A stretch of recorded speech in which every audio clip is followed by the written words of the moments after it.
Welcome to Braves Country Radio. We are excited to bring you a brand new season, your home for the classic call of radio baseball.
It is the American game. You see a guy hit the ball out of the ballpark, and that same guy can come up tomorrow in that situation and miss the ball and lose the ball game.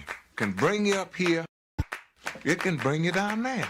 One thing about it, though, you know it always will be a tomorrow. You got me today, but I'm coming back.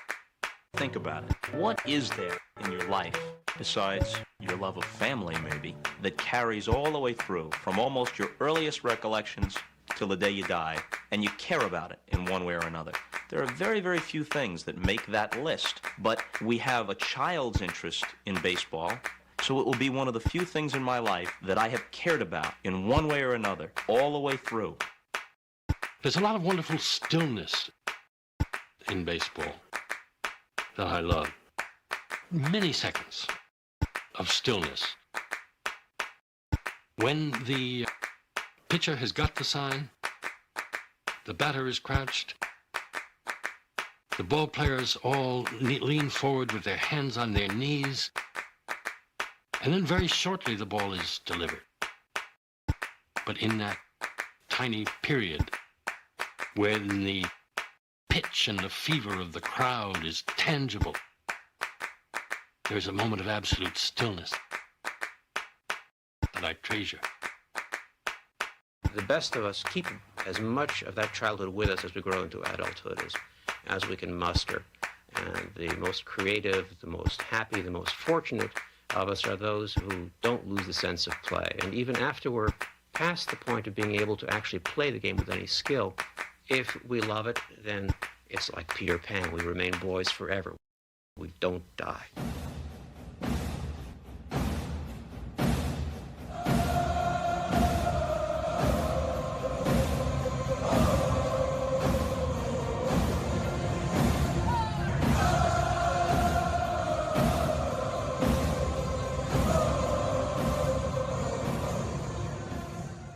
Ladies and gentlemen, we interrupt our program of dance music to bring you a special bulletin from the radio news. Sit quietly and we will control all that you see and hear. There is nothing wrong. You are about to participate in a great adventure. You are about to experience the awe and mystery. You unlock this door with the key of imagination.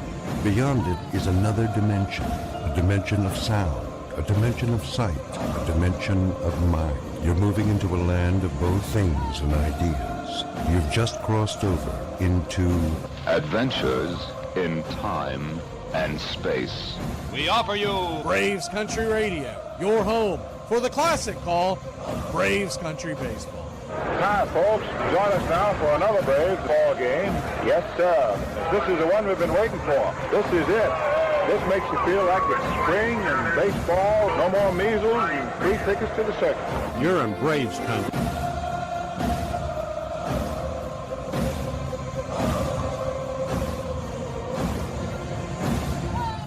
This is a reminder, disorderly conduct will not be tolerated. Please respect your fellow fan and refrain from any unruly behavior. Failure to comply with these guidelines will result in ejection.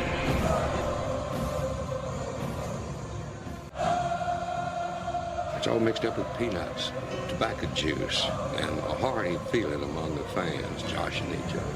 Always this raucous, good spirit. Everybody came to have a good time. The whole stands full of people all roaring. In baseball, never known this is where so instantly a whole crowd could be brought to its feet, roaring with delight over just a clean crack of a bat against the ball.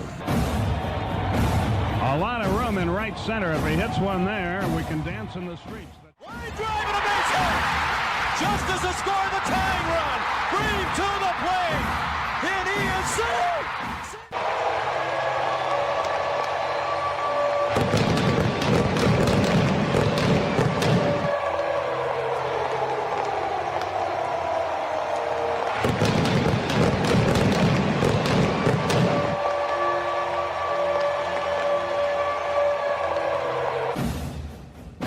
We're 1 out away, Braves country, from a trip to the World Series.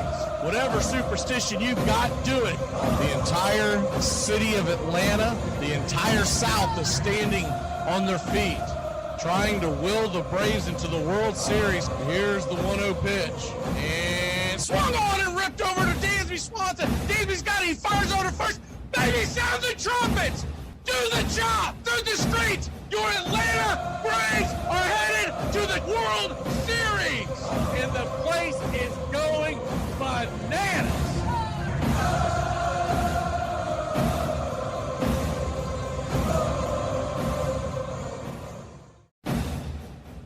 Although edited, tonight's thriller contains suspense and violence which may be unsuitable. Parental discretion is advised.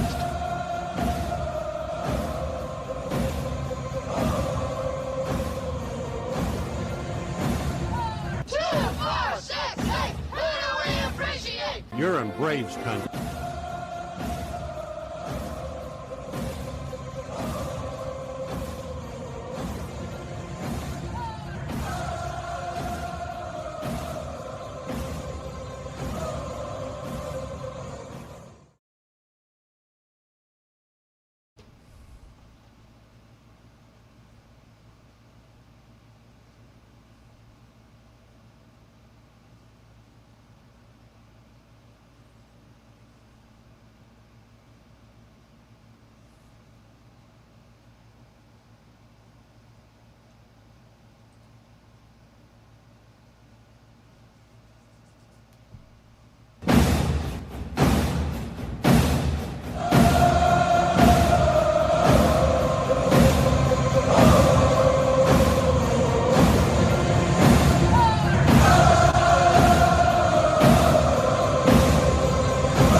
7 o'clock in the morning.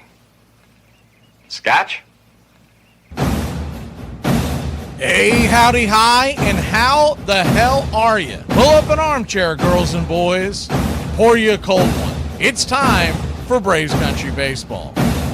You're listening live, and the Atlanta Braves are on the road again. We're set for pitch by pitch, play by play, the classic call, Braves Country Baseball. Hi, I'm Mac McGee. It's time to put it all aside for what should be a great game here on the diamond. As we take you out to the old ballpark, kick up your feet, let's take a journey back to the golden age of radio baseball. We'll do our best to paint the picture as the game goes along. Roll call is on the way. It's time to join the country club, join in the fun. It's time to chop along. Go ahead and put your game face on. Here are the starting lineups for today's action. Leading off the center fielder for your Atlanta Braves. He'll be patrolling with 16 home runs, 53 RBI, 6 stolen bases, a .301 average. Ozzie Albies batting second, playing second. 14 home runs, 51 RBIs, 1 stolen base, batting .269. Matt Olson batting third, playing first. 25 home runs, 58 RBI, a .268 batting average, 2 stolen bases. Drake Baldwin is batting cleanup, the designated hitter. 15 home runs, 45 RBI, 1 stolen base, batting .253. Mauricio Dubon is in left field with 9 home runs, 50 RBI, 2 stolen bases, batting .269. Austin Riley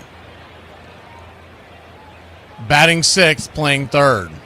9 home runs, 42 RBI, 6 stolen bases, batting .208. Eli White is batting seventh and in right field. 4 home runs, 15 RBI, 4 stolen bases, batting .218. Joey Bart behind the plate, a .226 average with 4 homers, 12 RBI. Jorge Mateo batting ninth and playing short. 4 home runs, 11 RBI, .242 on the year. On the mound for your Atlanta Braves today, it's Raylo Day. Ronaldo Lopez, 4-1 with a 3.18 ERA, 1.27 whip, 56 innings, 48 hits allowed, 51 strikeouts, 24 walks, and 7 home runs served. He'll be going head-to-head with Matt Libator, who's 4-6 with a 5.34 ERA, a 1.53 whip, 87 innings, 82 strikeouts, 99 hits, 35 walks, and 17 home runs given up. Backing up Libator in the bottom of the first inning, leading off the second baseman, J.J. Weatherholt, 13 home runs, a .265 average. Herrera behind the plate, batting second, 11 home runs, batting .251. Burleson batting third, playing first, .276 average, 15 home runs. Jordan Walker is in right field and batting cleanup, 22 home runs, 74 RBI, a .293 average. Lars Nootbaar is in left field and batting fifth, 2 home runs, 9 RBI, .260 average. Mason Wynn is at short with 4 home runs and a .245 clip. Torres, the designated hitter, batting .194 on the year, has 4 home runs and 8 RBI. Blaze Jordan, batting eighth, playing third, 1 home run, a .233 average, and 13 RBI.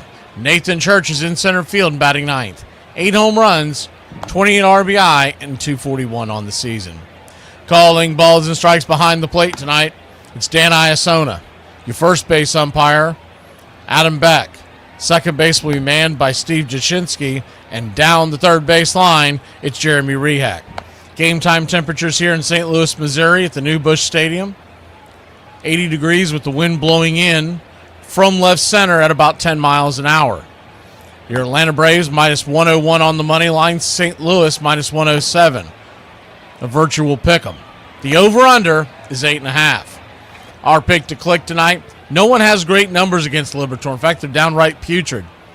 But we'll take Ozzie Albies to get his first hit against Libator, and the Atlanta Braves to win a fairly low-scoring ball game. Give me the Braves to win this one 4-2.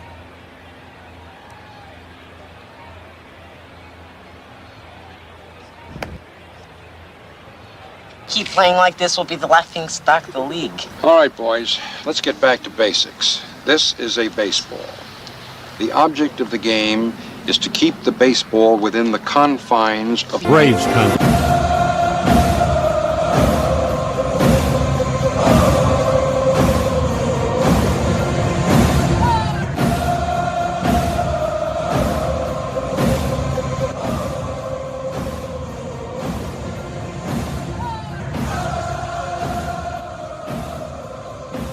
Well, it's about that time. Grab you a cold one. Find you an armchair. Atlanta Braves baseball right here on Braves Country Radio. Your modern day superstation bringing you pitch by pitch, play by play of your Atlanta Braves and our one-of-a-kind production. Get this bus moving. Stop. Come back. Too late. Roll call! Yeah, roll call! You're in Braves country. Coming up on first pitch quick, so let's do this quick. Bobby B, you're the coach for me. Good to see you. Timmy Panel, Uncle Charlie, Mike Welsh. I beg your pardon, we didn't promise you a rosemary garden. James Fisher King, Justin Green, KC Thinker. Good to see everybody. Robert McCormick. Mark Ricky Ricardo. Lucy, he's home. Susan Gray.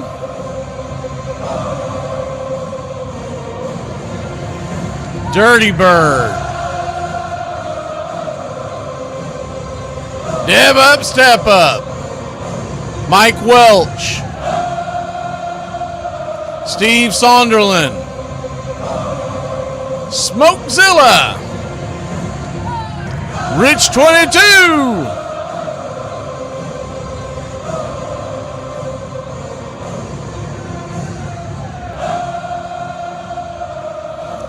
Michael Foose. Good to see everybody. Pushing buttons in here. Good to see you pushing buttons. For some reason I didn't see it. But if I missed your name, just jump on in the chat. We're just about to start here in a couple of minutes. Actually, about a minute or so.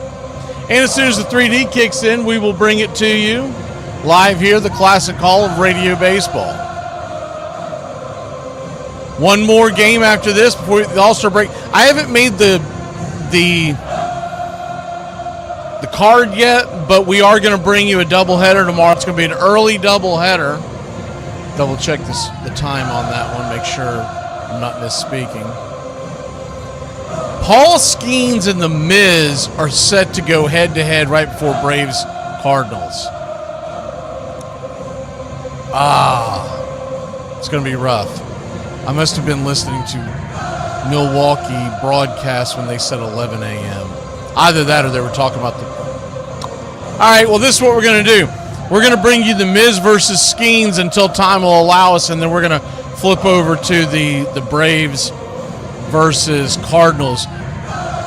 Miz versus Skeens starts at 12:15 Eastern. So we'll carry probably the first 5 to 6 innings, give you the battle of the big boys, and then we'll flip over to Braves versus Cardinals. So that'll be the game plan tomorrow. I'll put a card up here eventually, probably after the game tonight. We'll come on the air at noon tomorrow and then bring you. Braves Cardinals does not start until 2:15. I was under the impression the whole time this game was starting at 11 a.m. tomorrow. But that's okay. We'll adjust. We'll bring you almost 2 solid hours of Skeens versus Miz. By that time, they'll both probably be out of the ball game. A little appetizer going into Braves Cardinals. Main reason, I just want to watch that matchup, and I'm sure a lot of y'all do too. So we got several radio stations that are picking it up, but I told them we wouldn't be able to do the broadcast, the full broadcast in all likelihood, but they're going to, basically what they're doing is they're carrying Miz versus Brewers Cardinals, and as soon as we flip to Brewers Pirates, as soon as we flip to Braves Cardinals, they're just going to flip over there with us. Atlanta Braves are wearing their gray jerseys. Laying across the chest, gray top to bottom. Laying across the chest in red, outlined in blue. Same with the piping down the middle and on the sides on their jerseys and pants. Blue ball cap. And the white A representing the city of Atlanta. From Boston to Milwaukee to the A since 1871, the oldest continuous franchise in North American sports history. St. Louis Cardinals are wearing their off-color cream jerseys. St. Louis across the chest in red with the birds on the bat. And we are just about set. Hope you're set. Yes, sir. It is baseball time in Braves country, and the first pitch on the way is rattled off foul by Michael Harris II. It's 0-1. Lefty-lefty matchup. The 3D starting to load for us here. The 0-1 pitch. Right down the pipe for a strike. It's 0-2. So an 0-2 count. Here we go.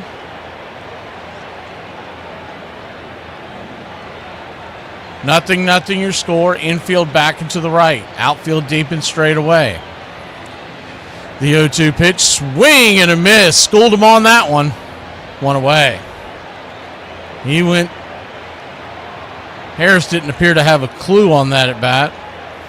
He's got terrible numbers against Liberatore. I was a little surprised we didn't have a right-hander leading off tonight, whether it was Dubon or whichever way you wanted to go. But nonetheless, 1 up, 1 down, and that'll bring Ozzie Albies. He's our pick to click. Really just throwing a dart at the walls. The first pitch, slider off the plate. It's 1-0. He's 0 for 6 lifetime versus Liberatore. Like I said at the beginning, nobody has, even remotely professional numbers against this guy. The 1-0 pitch. Misses high, ball 2-0. So a 2-0 count.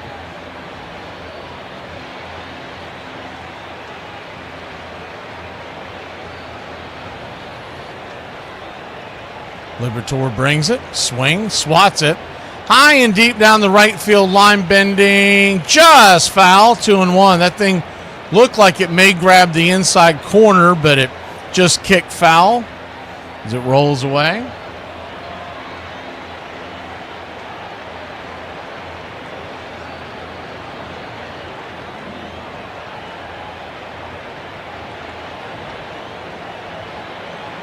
The 2-1 to Liberatore, from Liberatore. Kicks and fires high and inside. Bends him back a bit. 3-1. Left to right across the outfield for the St. Louis Cardinals. It's Newt, Bart, Church, and Walker. Around the horn, third to first, Blaze Jordan, Mason Wynn, J.J. Weatherholt, and Burleson. Herrera behind the plate. The 3-1 pitch. Upstairs. Missed. Called for a strike. Home plate umpire Dan Iasona blowing that call already. Ozzie does not challenge, and it's a full count. What you'll get from Liberatore is a 7-pitch mix. The payoff, upstairs misses high, ball 4. So no harm, no foul.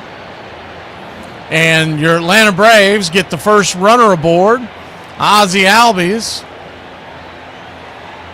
I'm the Wiz, I'm the Wiz, I'm the Liz. I'm the Wiz and nobody beats me. Liberator throws the four-seamer 33% of the time, slider 21%, and the curve 17% of the time. Changeup 15%, sinker 9%, the cutter 4%, and the splitter 1%. First pitch upstairs, called for a strike, it's 0-1. So when you talk about a kitchen sinker, this guy's a kitchen sinker. 7 different pitches, though 2 of them he throws very sparingly.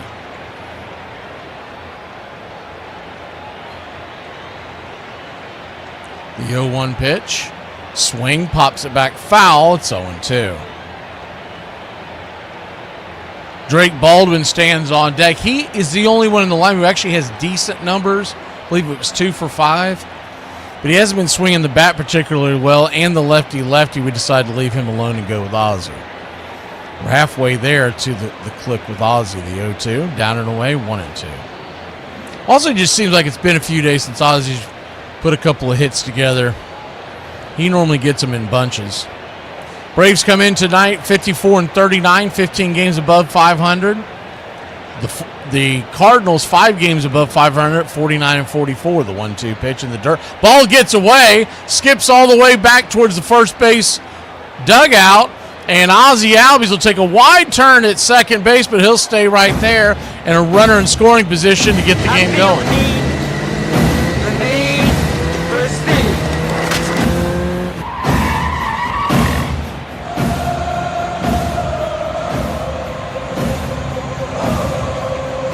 Now, the good thing about Liberatore with these bad numbers against the Braves, you got to figure we're due for something here. The 2-2 fouls it away down the line, and we'll do it again. The law of baseball nature in a guy that's coming in with a 5.32 ERA would tell you the Braves, who saw Liberatore his first time this year in Atlanta, they're getting another look at him pretty quickly. Standing on deck is Baldwin. The 2-2 to Olson. Swing and a miss, strike 3, slider, making them look silly. Those left-handers are not picking up that slide, 2 down. Second strikeout of the day for Liberatore. He's gotten both Michael and Olson on that slider. Drake Baldwin, the batter. Narrowly missing pay dirt last night. Braves ended up bringing that game back at midnight last night. And you talk about two teams just punching the clock and trying to get home as the first pitch down the way. Just want to know. They played the top of the 4th inning through the 9th in a little over an hour. The 1-0 count. Turns and kicks. Swing. Hard hit ball, but right at Weatherholt. Second time this series that JJ has robbed the Drake. We'll go to the bottom of the first. Tied up with goose eggs here in Braves country. I was just about to make a video about the atrocious day that I've had, and then I caught a glimpse of my knockers, and I was like, Jesus, Mary, and Joseph. All right. Things aren't that bad. Yeah, I don't like hanging out with nobody that ain't scared to go to jail. Y'all supposed to be talking about, oh, I don't care. I care. Actually, drop me off. It's past my bedtime.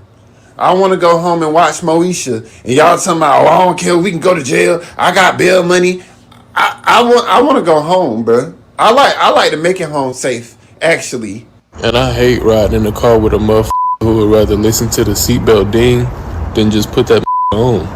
By 1986, they were poised to contend, for their promising young pitcher was now healthy. He was coming off shoulder surgery, so we didn't know what to expect out of him. We knew that he was good, but how good was he going to be?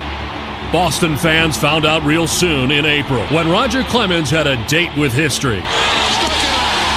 Clemens gets the side. We had a pitching duel in April against Seattle. Here's one pitcher that's ready to go, Roger Clemens. On a semi-cold night with not a lot of fans there to see something that's magnificent. Believe me, they missed the greatest show on earth that night, and it happened at Fenway Park. Never has there been this excitement in the last couple of years here. It was almost like a no-hitter. And strike 3. You just didn't want to say anything to him. You didn't want to approach him on anything. You just wanted to let him do his thing.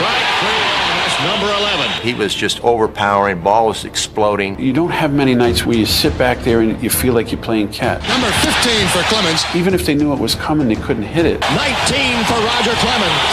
0-2. A new record. 20 strikeouts in a game. What a performance. Not only is he remembered for the 20 strikeouts, but that marked the coming of Roger Clemens.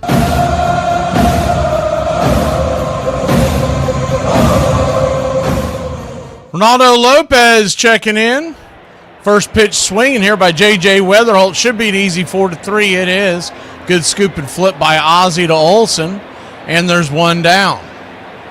Ronaldo Lopez going back into the starting rotation. A little bit because he has looked a little better over the last few outings, and then also just the need. The Braves are walking wounded heading to the All-Star break. But if Raylo can pitch well, he'll keep his spot in the rotation. Ronaldo Lopez just has a 4-pitch mix. You're coming from the bullpen when he got to Braves country. There's the 4-seamer about 55% of the time and the changeup 32, sinker 12, and then he's got a slider that he throws just to keep you honest. First pitch, slider right there at the knees. They called that a ball. There's no way in the world. And it is a strike.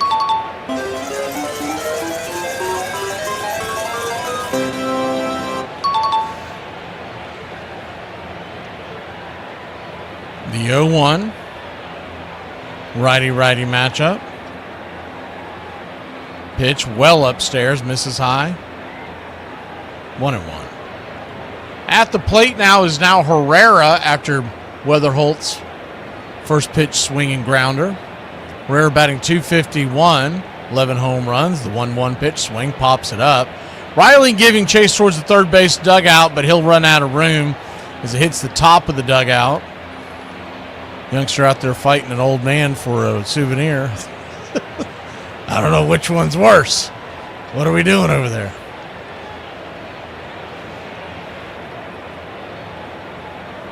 That old man had to be every bit near 80 years old, and that kid was, 11 or 12. Man, just give the old man the ball. The 1-2, swing, slices it foul. We'll do it again. Normally I say give it to the kid, but he was diving over and laying out on top of the dugout, and the old man was coming right over there to grab it. It was right there for him. The 1-2 count. Turns and kicks, swing, rifles it foul, and we'll do it again. Braves nothing, Cardinals nothing. Braves dropped the first game of the series 2-1 after a long rain delay. About 3 hours. The 1-2, swing, chopper, back up the middle, scooped, and nope. Jorge Mateo will commit the error. He boots the ball, and it's a 1-out bases runner situation here for the Cardinals. Usually a play that Mateo can make in his sleep. Just mistimed that hopper. Left to right across the outfield for the Braves, it's Dubon, Harris, and Eli. Round the horn, third to first. Austin, Mateo, Ozzie, and Olson. Bart behind the plate. Of course, Raylo on the hill. 1 on, 1 out. First pitch from Ronaldo Lopez. Just missed the outer half. It's 1-0.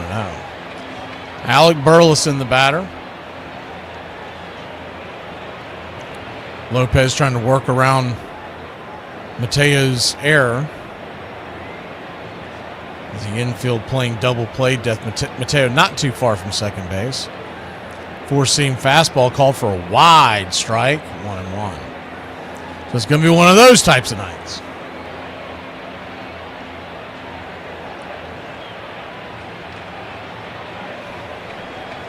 The 1-1 count.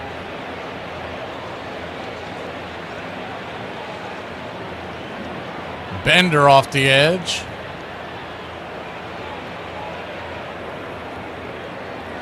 Two and 1 your count. Nothing the score. Lopez looking in. Shaking off Bart. Bart's going to come out there to the mound, talk over the situation. Braves are 27-21 on the road coming into tonight. The Cardinals 25-25.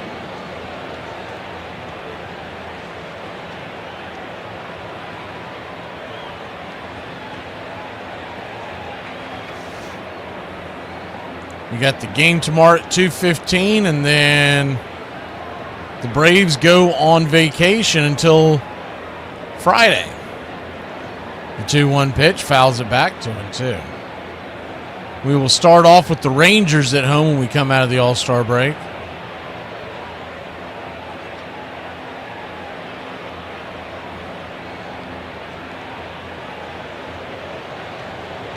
The 2-2.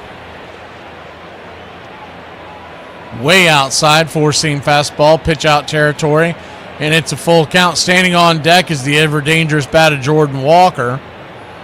Lars Nootbaar is in the hole. Dangerous spot here for Ronaldo Lopez after the error. The payoff pitch, swing, bangs it back foul just underneath that curveball. Runner was going. Herrera, they gave that a base hit, by the way. That's some home cooking right there. Herrera is going to the All-Star game for the first time in his career. That was definitely not a base hit. That was an error. If they end up scoring in this inning, Ronaldo Lopez will get that overturned. The payoff pitch, swing, rips it towards center field, going back on the track, making the catch at the warning track for a long, loud out number 2. That ball was smoked. 75% of this world is covered with water. The rest by Michael, the Hawk Harris, 2 down. Good jump again by Herrera. He was taken off on the first motion. Remember, base runners have had a field day on Ronaldo Lopez. He doesn't hold runners on. He's got a slow delivery. Jordan Walker, the batter. So we'll see if he may go again to try to get in scoring position. First pitch, four-seamer, P at the knees. It's 0-1. Walker batting .293 with 22 home runs. On deck is Nootbaar. They called that a ball too? Okay, well, they just challenged it. I just assumed that was a ball. I was looking away to Jordan Walker's numbers. Jeez Louise. Dan Iasone is always bad, but he is pathetic tonight. Both of those challenges by the Braves, 100% of that ball was in the zone. The 0-1 swing. Slaps it through the hole, and it's a base hit. Ball's bobbled out there in right field by Eli White. It's the first clean base hit, actual base hit by the St. Louis Cardinals. And there's 2 on and 2 out with the left-handed bat of Nootbaar coming to the plate. The fastball got way too much of the zone, and thankfully all he got was one base out of it. Normally, you leave one right there to Jordan Walker, the ball leaves the building. So Herrera with pretty good speed at second. Walker the same at first. In trouble of brewing here in St. Louis. 0-0 your score. Nootbaar, dangerous bat from the left side. First pitch. Nowhere near the zone. Curveball outside wide. It's 1-0.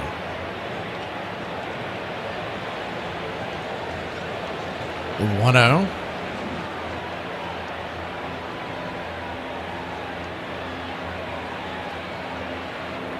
Right there, dropped a nice little slider down there, 1-1.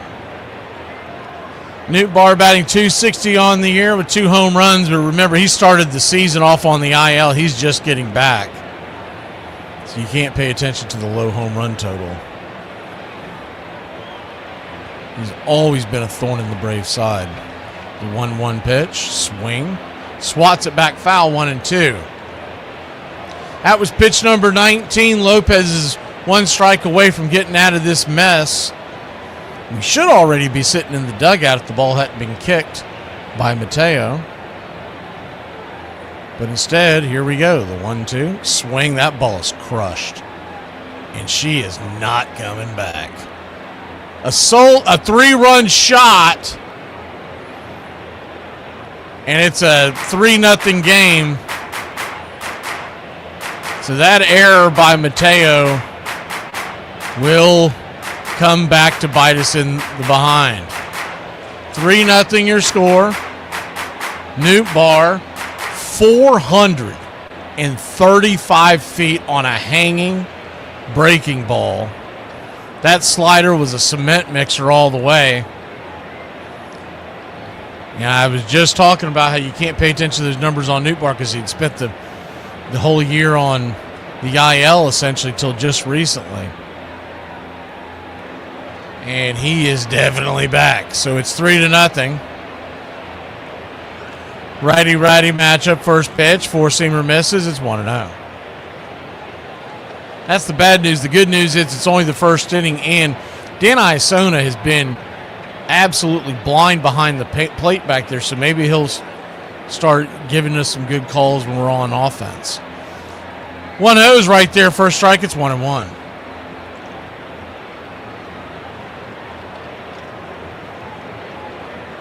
Philly leads Detroit 4-1, so we're not getting any help on that way. 1-1 in the dirt, 2-1.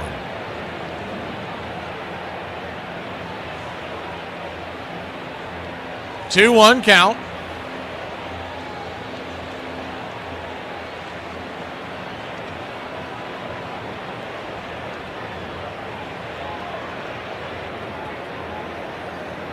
That's another strike that he blew.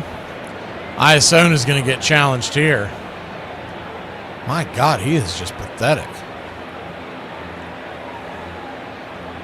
I think he's one of the bums that's retiring, so that's good news. And once again, that was easily a strike called. 2-2. 2-2 count.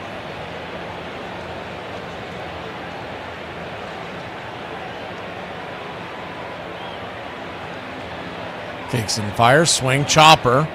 Over to short. This time Mateo finds the handle and flips it to first. That'll end the inning, but not before the Cardinals put 3 on the board after Mateo boots it into the outfield. We'll be back in a flash. Middle of the order due up for Braves country. I know I can't be the only one that be annoyed as I told you I was outside 5 minutes before I got outside just so you can be outside waiting on me, and I'm waiting on you when I pull up 30 more minutes. Like, damn, what the Okay, Natalie, say it with me. We. Where do you come from? Where do you hail from? You're in Braves country.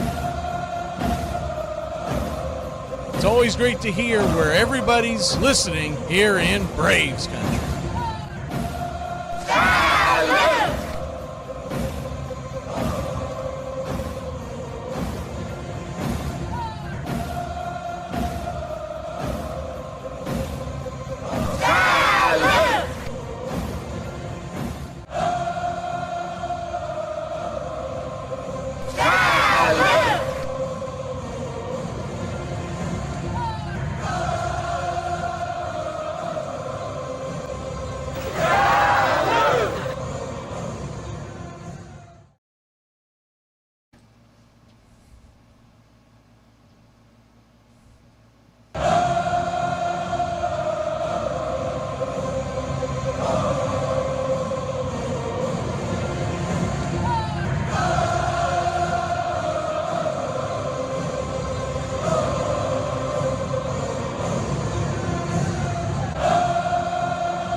Welcome back.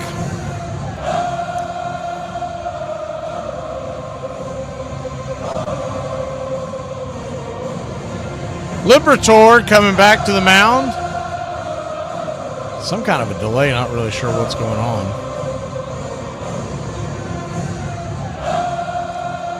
Give us a chance to get you caught up on the out-of-town scoreboard as Liberatore, I don't know what he's done. Crying wolf or something. Phillies lead the Tigers 4-1 in the 6th. Orioles lead the Royals 1-0. Rangers 2-0 trailing the Astros in the 3rd. Cubs and Reds are scoreless. Games of interest that are in the books. Yankees beat the Nationals 4-2. Red Sox blanked the Mets 4-0. Rays beat the Mariners 6-1, and the Marlins lose another one to the Guardians 4-1. Dan Iasone is coming out of the dugout. Maybe he was going back there for an eye test. So he's back behind the plate now, so I don't know what that was about. Maybe he's got that explosive diarrhea they keep talking about on the interwebs. All right, here we go. Mauricio Dubon, the batter, lefty-righty matchup. First pitch on the way, swing. Fouls it straight back. That might have gotten a piece of Iasona. It's 0-1.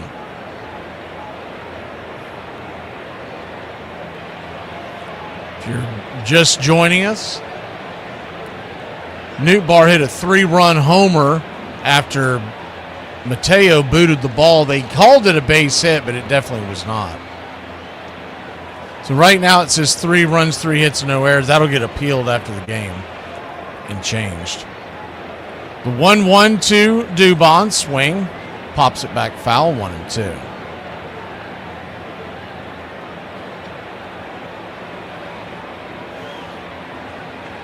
Well, you know you're dreaming, Ladarius, because we're not in the playoffs with our current rotations. The 1-2.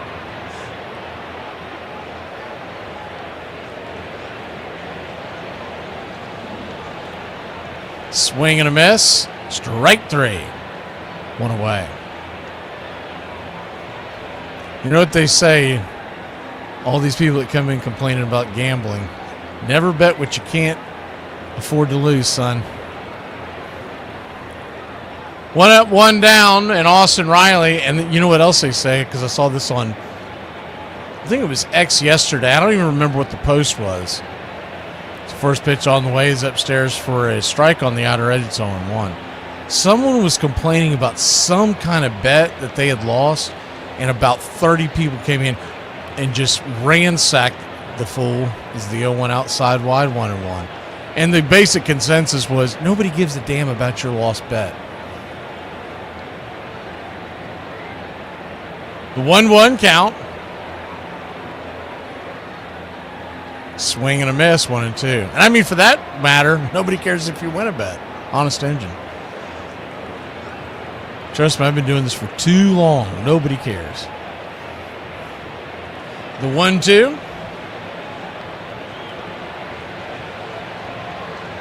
It's kind of like telling people about your dreams. The 1-2 pitch fouls it back, and we'll do it again.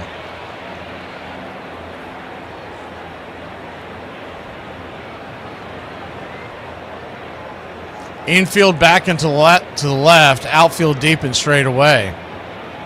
The 1-2 pitch, swing and a miss. I'm telling you, they're not picking up his bender at all. Strike 3. It's embarrassing out there. Liberatore is not a good pitcher either, if you're wondering. I mean, a 5.24 ERA.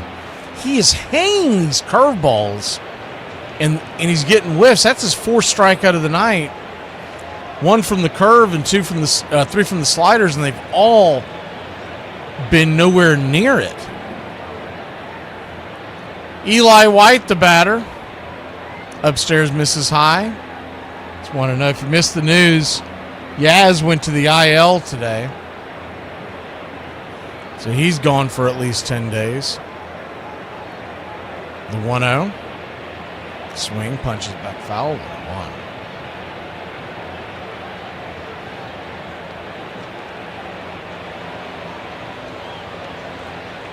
1-1 count. Braves made a few moves today.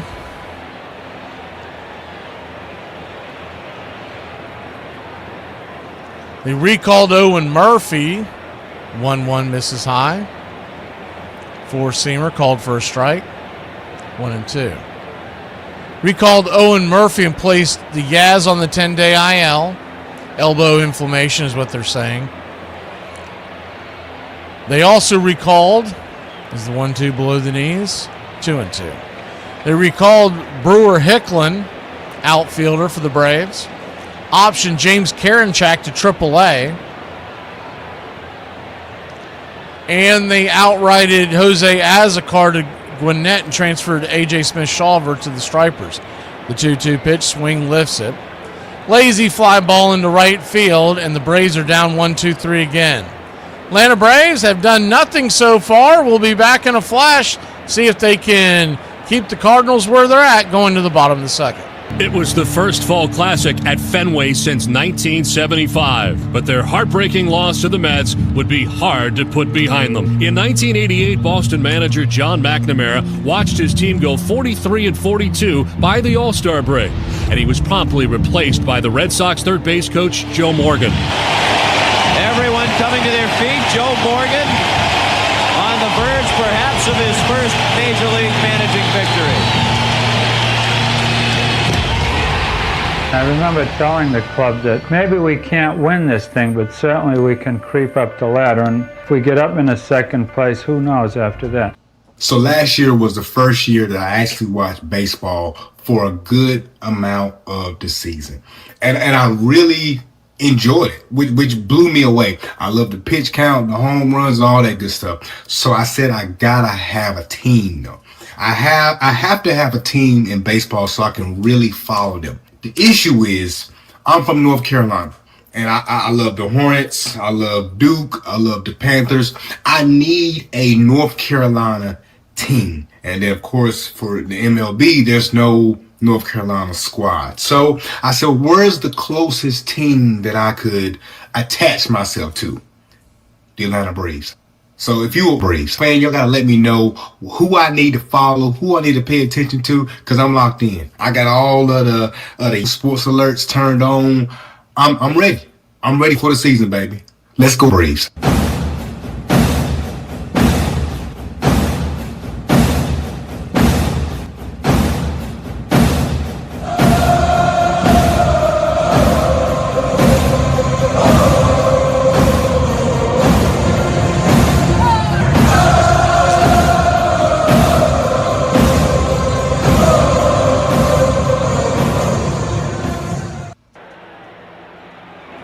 Welcome back. 3-0 your score. Ronaldo Lopez will go back to work. First pitch from Ray Lowe is a P at the knees for a strike. It's 0-1. Righty-lefty matchup. It'll be Torres, Jordan, and Church. 7, 8, 9 batters here in the order. The 0-1 pitch, swing, ropes it down the right field line. Eli makes a dive for it. No way in hell he was going to catch that. Now it's going to turn into a triple. So it'll be a stand-up triple for Torres. If he cuts the ball off where it's at, he's going to hold him to 2. But he tried to lay out for it, and that ball was kept fading away from him. And the runner's at third. There's nobody out, and the infield is going to have to play in. Bad decision by Eli. I don't know if he was affected by the sun coming out just as that was happening. He was having to fight the sun in his face, so maybe he misjudged it. Normally a pretty good defender out there. First pitch swinging. Jordan Blaze Jordan punches it down the line foul. It's 0-1.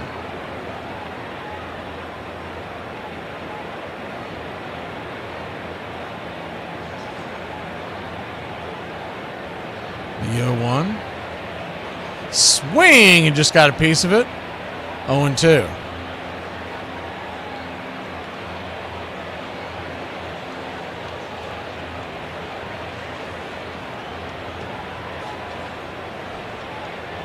Oh, 2 count. For you soccer heads, England knocks off Norway 2-1. Thank you, Hedgehog. The 0-2 pitch. Swing and a miss, strike 3. Ball gets away a bit, so it'll force a throw over to first. Runner at third base will stay put. 1 away.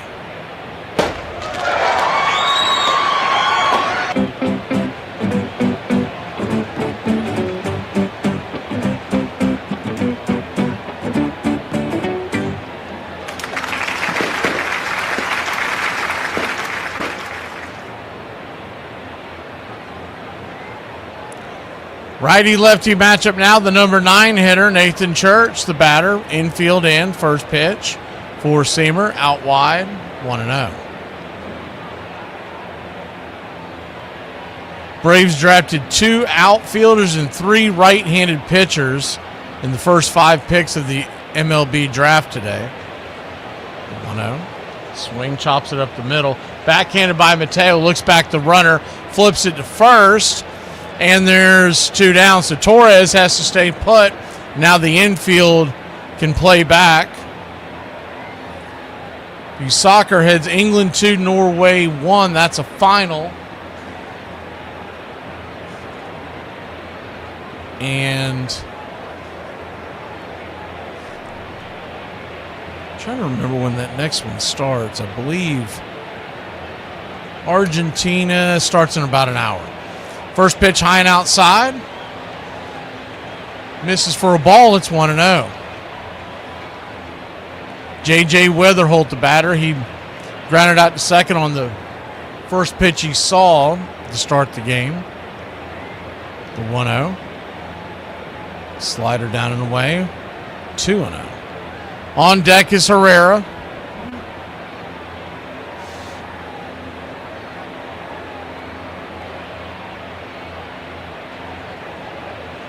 The 2-0 count.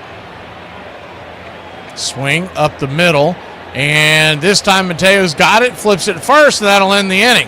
Great job by Raylo to pitch around that leadoff triple. We'll go to the top of the third. Trailing by 3 here in Braves country.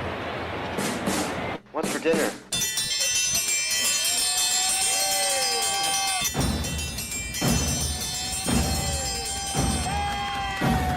Hey, Chef, what's for dinner? My favorite. What's for dinner? Get in my belly! Blob, the Blob, Blob Barker, Blob of the Hut, and Rub-a-Dub Chub. What do you want for dinner? I don't care. One large jambalaya, please. Jambalaya? Biggie can't fit through doorway. Oh, this is fantastic.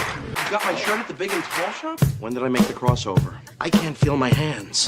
You gonna eat your cornbread? It's the wood that makes it good. Oh my God, I'm fatter than the skipper. No and then! And then! No and then! And then! No and then! And then! No and then! And then! I refuse to play your Chinese food mind games. You sure you know what you're doing? Yeah, Chinese food seems kind of complicated. Well, maybe for a less experienced chef. That ketchup? It's just a base. You don't understand cooking. Hey, you know what? I just figured out what I want for dinner. A nice hot bowl of shredded stew. Gazpacho, por favor. Por favor? I'm part Spanish. Adios, muchacho. Maybe you're getting cheese ball syndrome. I love broccoli. It's good for you. Then maybe you'd like to have a piece. Vile weed! Hurry up and munch those fries. We've got to get back to work soon. One large crab bisque to go. You want bread? You're pushing your luck, little man. Huh, you know what? I'm sorry. I've had shredded stew before, and it sure as diddly didn't taste like that. I'll tell you what, a refill on this delicious exotic tea. That's duck sauce. That is good. We're trying to lose weight. Fatty McButterpants. Lay off there, I'm starving. I'm gonna order some pizza. Little neighborhood joint called Domino's. Domino's? Everybody enjoying the food so far? Oh my God, yes. We're gonna come tomorrow night and every other night for the rest of our lives. Oh, and don't cheap out on the tip. We all know you're loaded now. What's for dinner?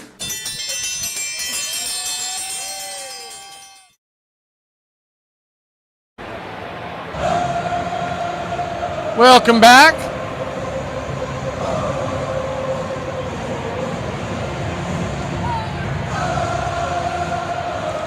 Top of the third we go. Braves trail by 3. Joey Bart will lead us off. He'll be followed by Mateo and then Harris. First pitch, curveball, down and in. It's 1-0.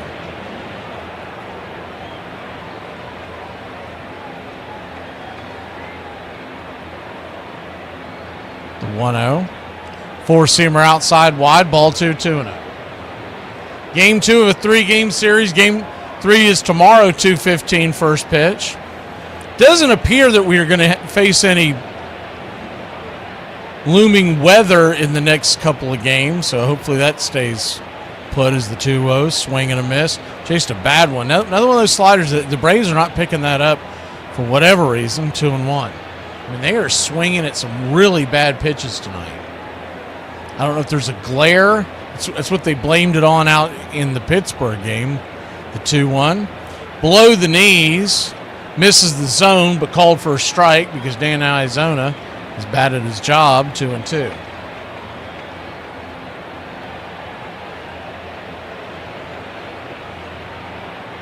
The 2-2 in the dirt. Full count.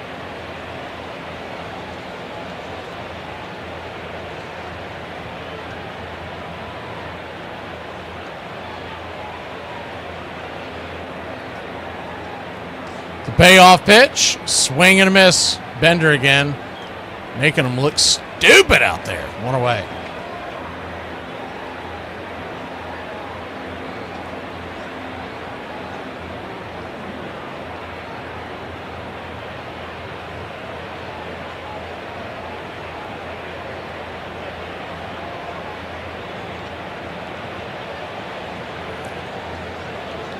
Jorge Mateo, the batter, first pitch.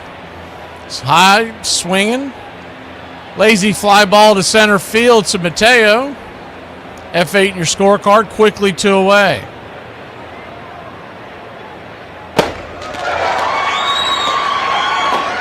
Thank you, 22. We accept one of us.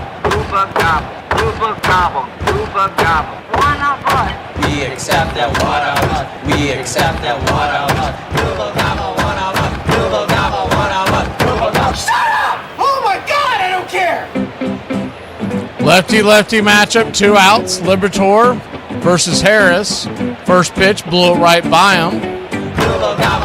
0-1. Harris struck out on that slow bender his first time up. The 0-1. Swing, slaps it back foul. It's 0-2. So you're pretty much going to have to expect that he's going to get that pitch again.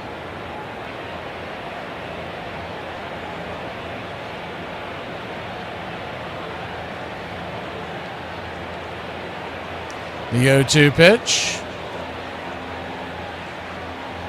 Turns and kicks. Swing. Chopper over towards short. Should be easy play. It is 6-3. And that'll end the inning. It was that slider again, but he got a piece of it. Didn't hit it hard, but at least he touched it. We'll be back in a flash, heading to the bottom of the third.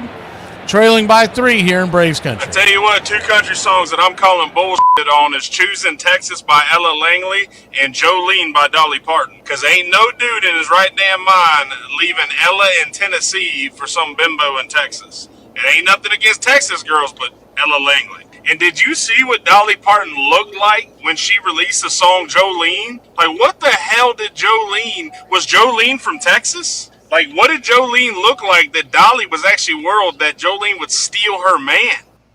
I'm calling bullshit. I'm a grown-ass adult, but every single chance that I get the opportunity to say, that's what she said, I'm taking it. All you've got to do is drink water. That's all you got to do. Trying to save money? Drink water. Want to lose weight? Drink water.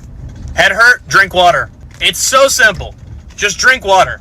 Stop drinking soda. Stop drinking all the bullshit. Drink water. It'll fix your life. I promise. Y'all ever be around somebody who, like, swallow they sneeze? Like, they don't sneeze out loud. They sneeze like, bro, that make me so nervous. You gonna blow your head off, or you gonna swallow your eyes or something. Don't do that. You're making me nervous.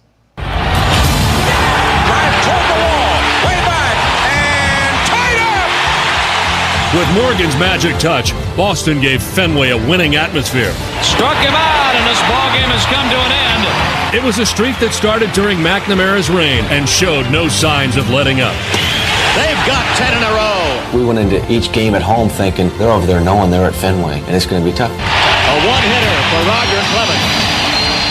But by us thinking that, I think it gave us that little edge that you need to win those close ball games. Boston made the most of its home field advantage as Wade Boggs pounded the Green Monster to capture his 4th straight batting title. Deep left center field, and Pettis looking up at the wall.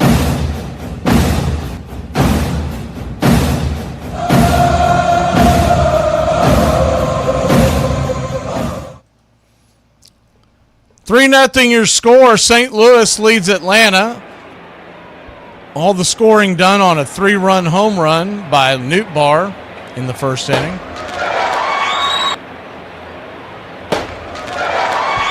Thank you, Uncle Charlie. First pitch swing and a miss from Herrera. It's 0-1. It'll be Herrera, Burleson, and Walker if anybody gets on Newt Barr again. The 0-1 chops it down the line foul. It's 0-2. During one of the breaks, I did put together that card, the show card, to be able to create the link. So we will be coming on the air tomorrow for the beginning of the Pittsburgh-Milwaukee game as the 0-2 pitch. Bangs it over to third, a high hopper. Riley flips it to first, and it's a 5-3 putout, one away. So what the game plan will be is we are going to start. The game starts at 12:15. They're not expecting weather issues themselves. So the plan will be to bring you the beginning of that Mizorowski versus Paul Skeens showdown. The first pitch swinging by Burleson, grounds it over to first. And it's a G3, quickly 2 away.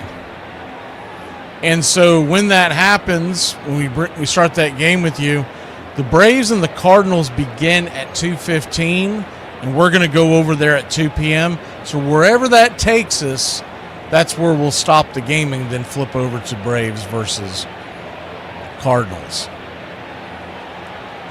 Originally, when we were deciding this, we thought it started at 11, but it doesn't. It starts at noon. I don't know if they moved it or if the person I heard say it just misspoke. First pitch on the way is swung on and grounded over to second, and that's a 4-3. You talk about a quick inning. 4 pitches, 3 outs. Let's go, Braves country. See if we can do one of those things they call getting a base hit when we return. Afternoon, everybody. What a day. I use a drink. Nothing like a cold one after a long day, huh? So, how much do you drink? I think I'm good for about 10 or 12. 10 or 12 a week? That's not bad. About a week. You drink 10 or 12 beers a day? You counting beers, too? How reckless of me. I made you all wet. Yes, but my martini's still dry. She turned out to be a part-time model and a full-time pickpocket. Oh, yeah. I've been known to drink a beer or two. But then again, I've been known to do a lot of things. You drinking anymore? Oh, me? No, I quit drinking, dude. You never gonna drink again? Nope. You wanna stop at the bar by the Chinese restaurant? Just get a quick shot, me and you, and then we'll go? Yeah, the bar they got in the back. The Chinese bar? Okay. What's shaking? All 4 cheeks and a couple of chins. I thought you said they didn't have alcohol. Run back to your mix master. Cook up a few more of these. Cigarette? No, I never touch them. Yeah. I suck them down like Coca-Cola. I expose people to magic. I expose them to something they're never otherwise going to see in their boring, normal lives. And I gave that to them. I may forget about them tomorrow, but they'll live with that memory for the rest of their lives. And that's a gift, man. One of the women said that she was afraid she might OD. I thought that was a limit drop. I didn't think it was tequila. What's that got to do with me? You and me are gonna have a small talk later on. I'll be busy thinking of things to say. Doesn't your wife ever complain that you never spend any time with her? Would you? Could you keep it down to a low roar? Some of us have to work. Put that money down, pal. Yeah, I'll be ready. There goes the 2 weeks at camp I promised the kids this summer. My birthday, give me a beer, stick a candle in it, and I'll blow out my liver. Here's to feeling good all the time. Perfect. Cheers. Cheers. This crowd back into it now.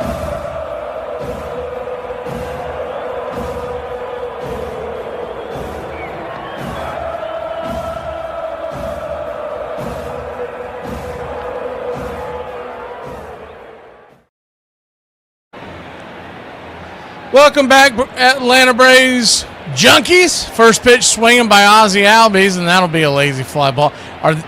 Did these two teams have some kind of a bet on who can finish an inning quicker?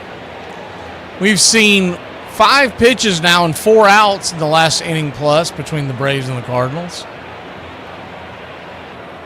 Top of the 4th inning, 1 out, and the Braves once again are getting perfected.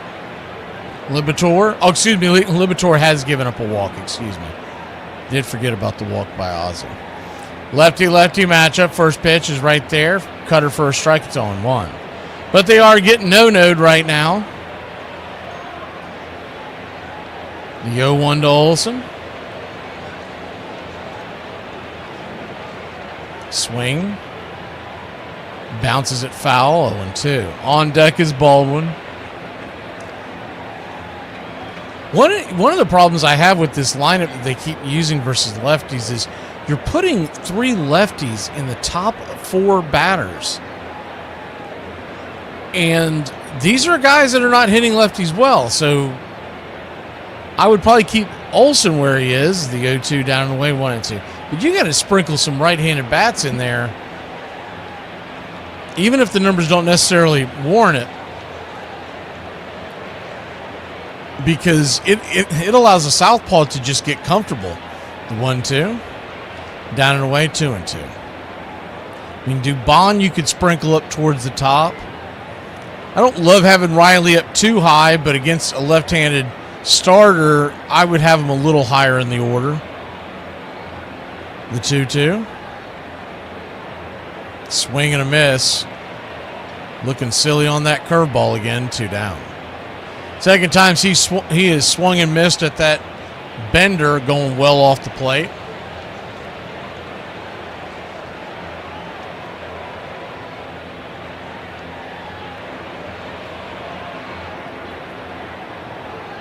Top of the 4th, 2 out in a fast-moving ball game.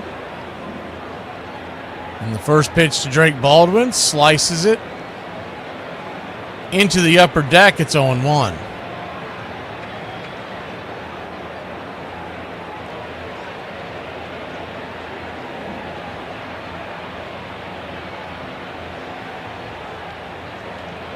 The 0-1 pitch, 4-seamer.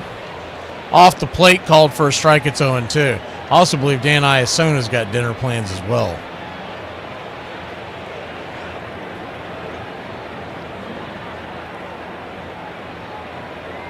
The 0-2 count. Swing. Slices it towards left field. Will it find green grass? That ball's got eyes and it gets down. Drake Baldwin takes a wide turn.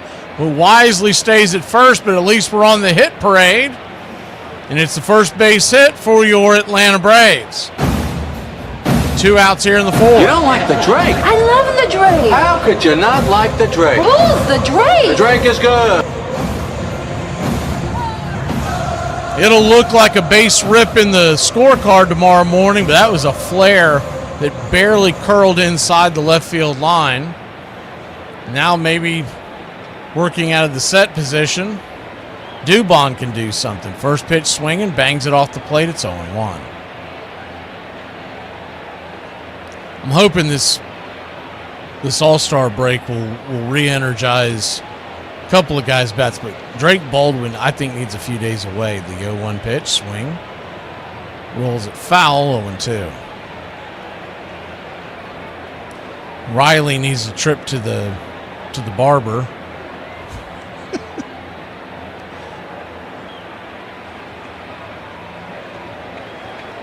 The 0-2 count. And Dubon needs to go somewhere where he can pitch swing and lifted. High into left field.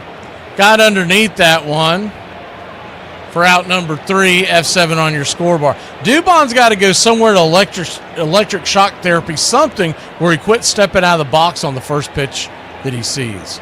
I'm be real. I'm gonna need you to chill out with believing in me, bro. You're making me nervous. That's so much pressure, man. Imagine walking through life like, man, I'm never gonna be anyone, man. I'm just gonna be mundane and just live my life to the emptiest. You know what I mean? And here comes old Joe, like, man, I've been seeing you. I just know there's so much more you're capable of, man. I believe in you. Shut your ass up, Joe. You don't know nothing about me, man. Quit telling me you believe in me, bro, because then I'm gonna go try. And then I'm gonna go fail. And then I gotta keep trying because I gotta prove you right. Leave me alone, bruh. That's all I'm saying. I don't need to be out here motivated. I just need to be, tear me down, break me down. Just tell me I ain't nobody. Then I can live my life a little easier trying to prove you raised them expectations for me. Now I'm scared. Now I'm like, what am I missing? Why you got better vision than me, brother? Bro. No one in the history of the game has more saves than Trevor Hoffman. Trevor Hoffman probably is setting records that may never be broken. Trevor Hoffman has become the all-time saves leader in Major League Baseball history. This guy makes it look like it's a walk in the park. And Trevor's tremendous career numbers can be attributed to his devastating fastball changeup combination. Struck him out, and that's the ball game. To try to hit a fastball, regardless of the velocity, and to back it up with a changeup that's like 12 miles an hour or slower is just so difficult to do. Change. Strike 3 ball. Consistency has obviously been a Trevor trademark, and he's worked hard to maintain his success. He's relentless in his workout and his routine. 40 saves in 9 different seasons. Another big league first. 500 saves for Trevor Hoffman.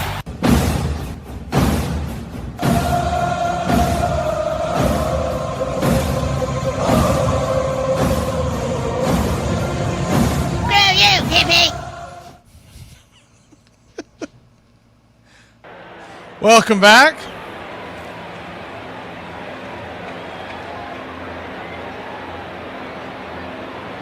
Bottom of the fourth we go. Braves trailed the Cardinals 3-0. First pitch, curveball, bender at the knees. It's 0-1.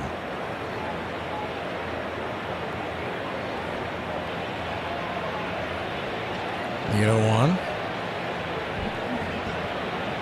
Swing. Fouls it back. It's 0-2. When Raylo goes to appeal that terrible call of that not being an error in the first inning, which it definitely was, is the 0-2 pitch. Four-seamer misses, 1-2. It will wipe all 3 earned runs off the board. Because if he gets that out, the inning would have been over before Newbar hit that home run. The 1-2 count. Slider misses. 2-2. But that's a very small silver lining when you give up a 3-run jack, but it will help us over. Right now, his ERA is 3.47. It'll drop that down considerably. The 2-2 in the dirt. Full count. So a full count after getting up 0-2, nibbling away.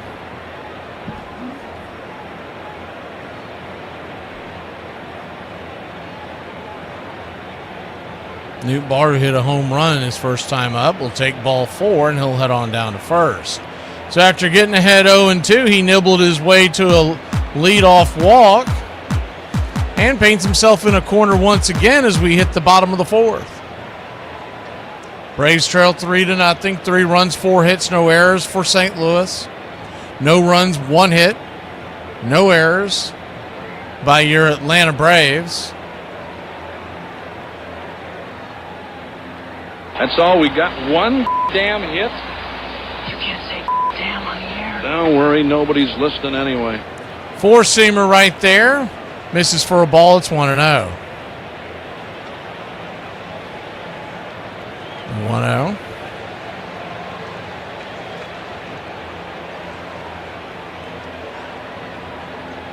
Outside wide, 2-0. Charlie, what are you talking about? Ooh, that's hippie talk. The 2-0 count, runner at first, nobody out.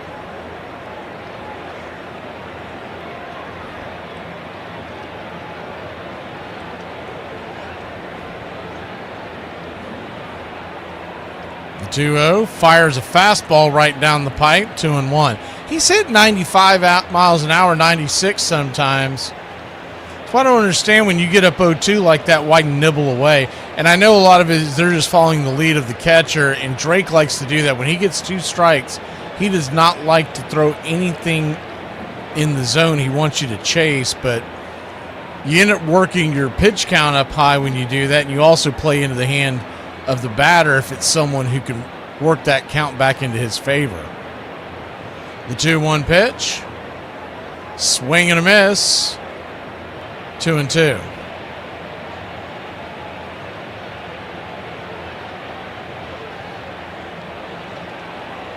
Braves trail 3-0.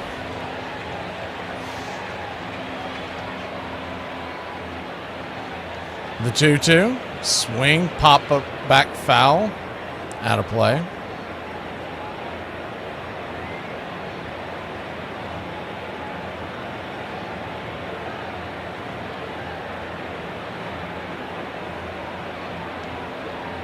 Atlanta Braves drafted A.J. Garcia, an outfielder out of Virginia, with their first pick. Is the slider right there for strike 3, and there's one away. With their second pick tonight, it was Carter Beck, an outfielder from Indiana State. He was the MVC Player of the Year for Indiana State in their conference. In the second round, they went with the right-handing pitcher at a Vermont Academy. And then Jensen Hershkin, a right-hander out of Kingsburg, California, as Raylo flips it over to first to keep the runner close by. Cole Dennis in the fourth round, a right-hander out of Bishop, Florida. So not only did they go 2 outfielders, it's an interesting trend as the pitch on the way is right there for a strike. The throw comes up the line. A bad throw by Drake. Newt Barr will have that stolen by a mile. See that again. I said Drake. Joey Bart. See that again. Did he throw? It's a pretty good jump. I want to see the actual throw from. Well, it looks like they're not going to show it. Looked like he just nonchalantly threw it from his knee. And maybe he thought he didn't have a chance to get him, but if he puts a little oomph on that, that's going to be a close play. 0-1 pitch, outside wide, 1-1.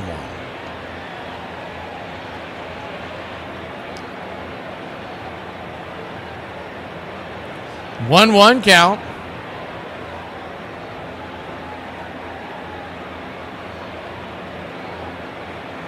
Out and away. Ball 2, 2-1.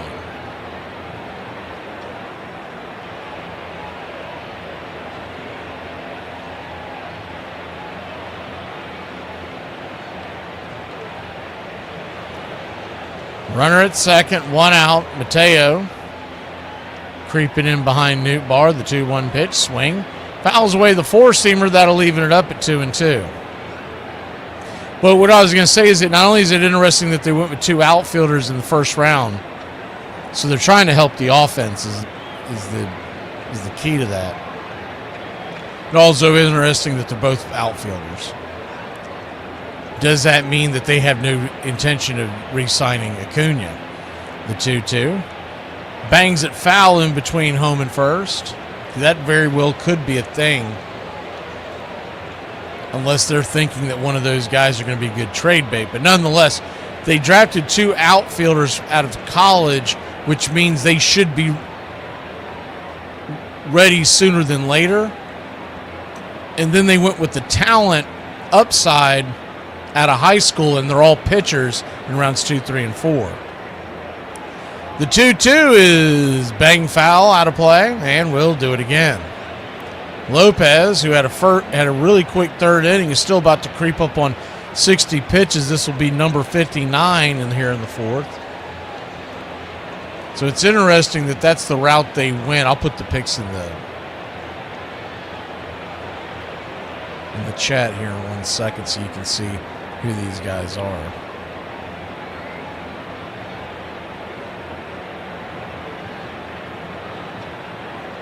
The 2-2 count.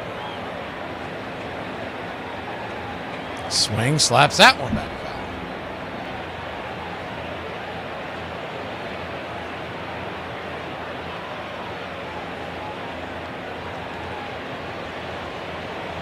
Cardinals 3, Braves 0. I went ahead and pinned that to the top of the chat, so if you want to go back and look at it later, you can. The 2-2. Swing, rifles that one. He just doesn't have a put-out pitch here on Torres. Torres tripled to right his first time up, and he is making him work here. This is going to be pitch number 9.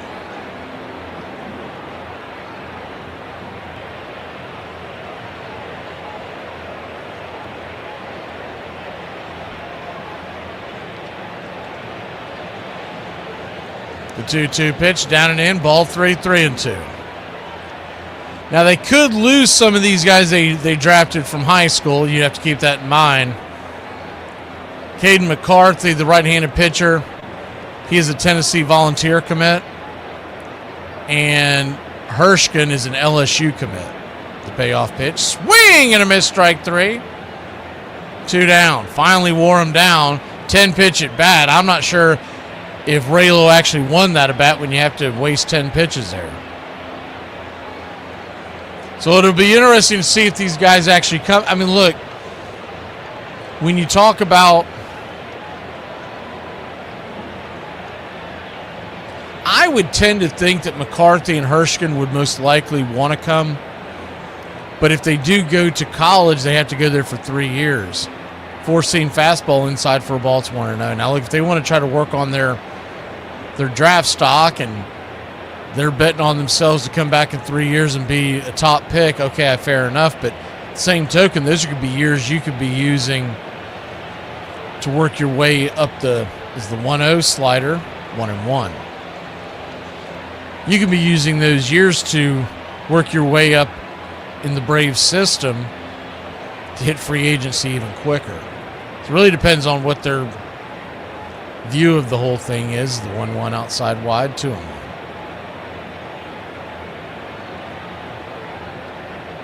But I like the idea that they went out and they got some offense. I don't expect those guys to be able to make a real commitment or contribution. As the 2-2 fouls it away. 4-seamer over the first base dugout. Best case scenario, you see those guys in 2028, and that is best case scenario. It's very rare that a guy comes from college and can play instantly, and the ones that do, I'm thinking of the Evan Carrs of the world, they still tend to struggle. The 2-2 pitch swing, rips it up the middle, and that'll get through for a base hit. They're going to send the runner, and why not? Harris will just softly throw the ball back into the infield, and it's 4-0 St. Louis.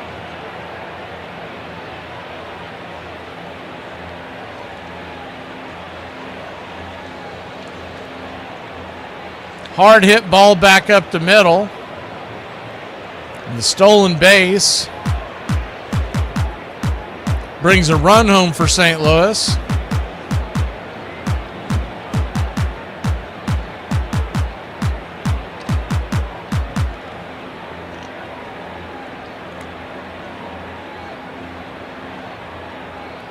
Hefner going out there to talk to Raylo. He's sitting at 67 pitches now, with 2 outs here in the 4th.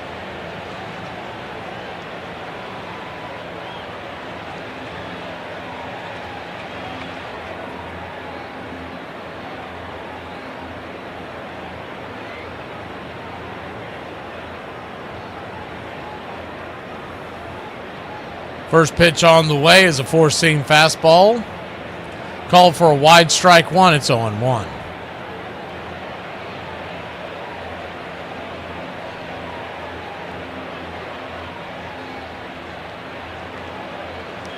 The 0-1.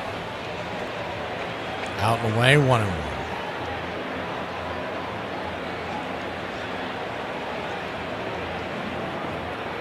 1-1 count. Braves trail 4-0.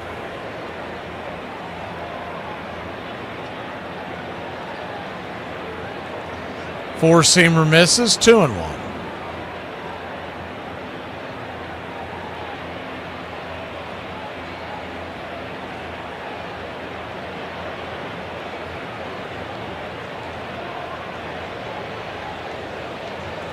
Two one from Raylo. Infield back into the right. Swing. Punches it high down the left field line, giving chases Dubon, and he'll just be a couple of steps short of it. 2-2.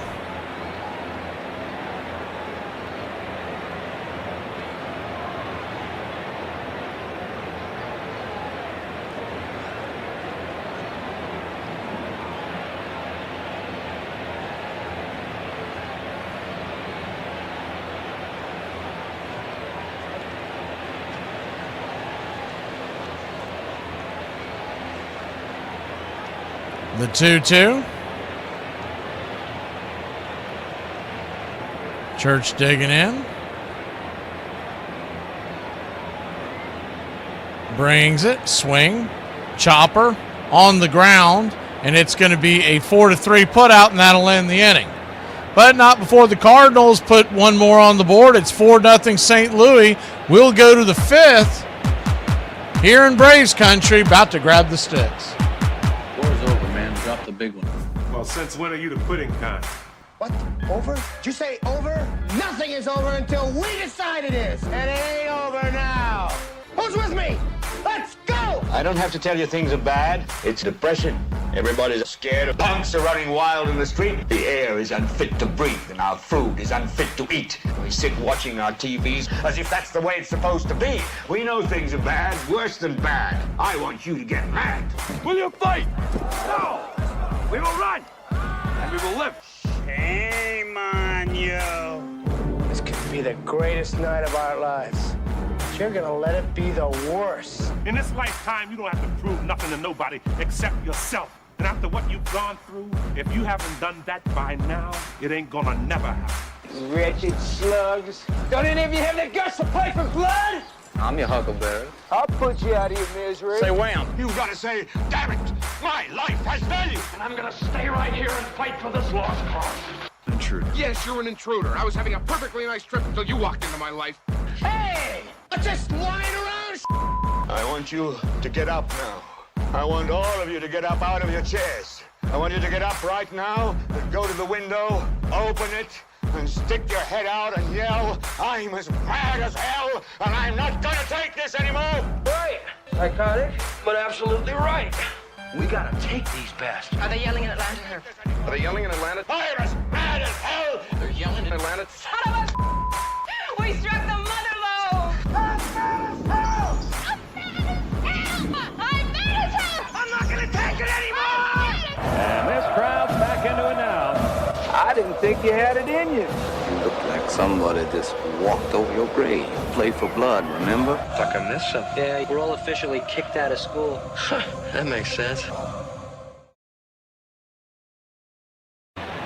Welcome back. First pitch to Austin Riley. Down and in, misses for a ball. It's 1-0.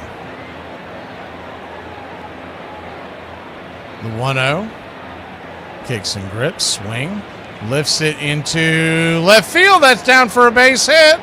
And maybe Austin Riley can get things going here for your Atlanta Braves. They were playing really far back there.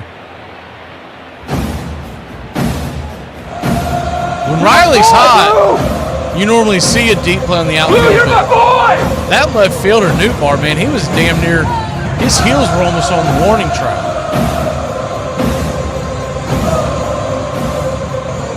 Eli White, the batter, back from the IL yesterday, or paternity. Well, anyway you look at it. First pitch on the way, swung on, chopped over towards third. And I guess that is a fair ball. He's going to flip it to second on a 5-4 putout, one away.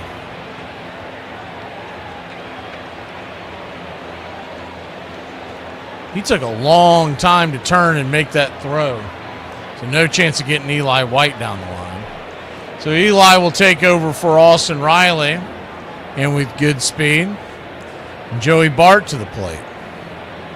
Got to just start chipping away at this lead. You don't have to get it all back at once as they flip it over to first to keep Eli close by. Infield back into the left. Huge hole on the right side as they're holding on the runner.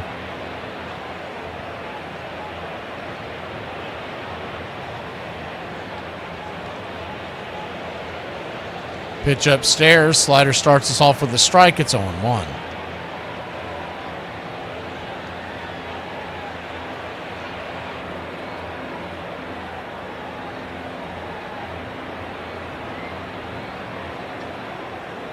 The 0-1. Just below the knees. 1-1.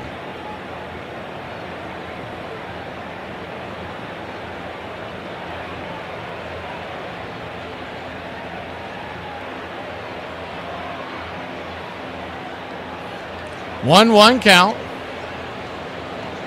Another toss over to first. Eli back.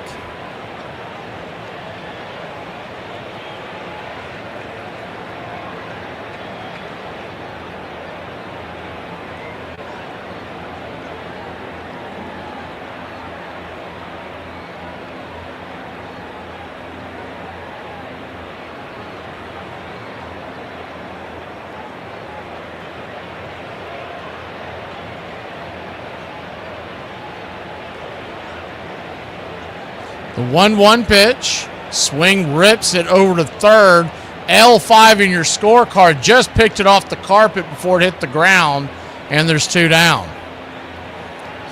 Good backhanded grab over there by Blaze Jordan. Hard hit ball by Joey Bart, but there's 2 down, and Mateo coming to the plate. I wonder if they may put something on here.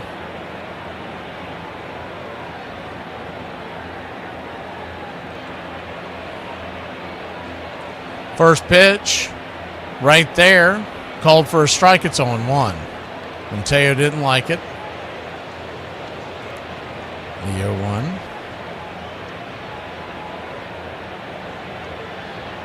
Swing, rips it high into left field, but right at the left fielder, and that'll end the inning. So the Braves put one on, but can't do anything with it. We'll be back in a flash going to the bottom of the 5th in a quick-moving game here in Braves country. Sister and I just made a pact that whoever dies first, the other sibling chooses the in memoria photo, because we know our spouses will. My husband would choose some mid-laugh, double chin, no makeup. Look how natural she was. I will haunt you. My sister will get it, and she'll write the truth. Some like loved attention, hated people. There is nothing more annoying than celebrities who try to pander to look like good people. What on earth could Mark Ruffalo have to add to the social politics discussion? Your entire life's work is pretending to be an angry green man. Pretty sure you're not qualified. What about Billie Eilish? She's always at some elite party, some gathering of rich people, saying some dumb shit.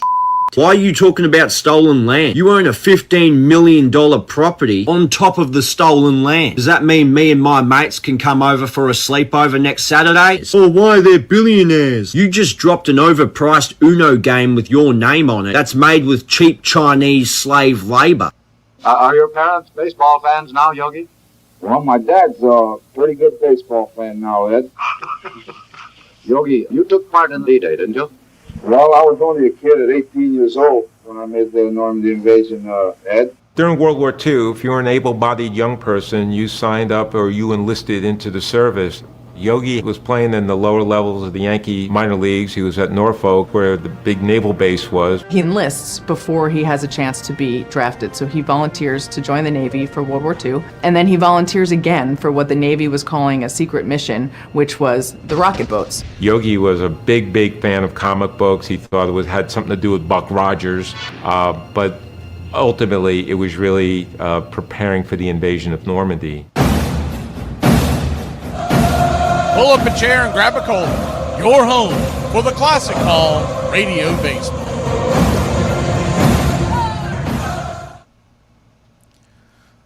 Ronaldo Lopez back to work. First pitch swinging. Swats it down the line. J.J. Weatherholt, the batter. Bends it out foul. It's 0-1.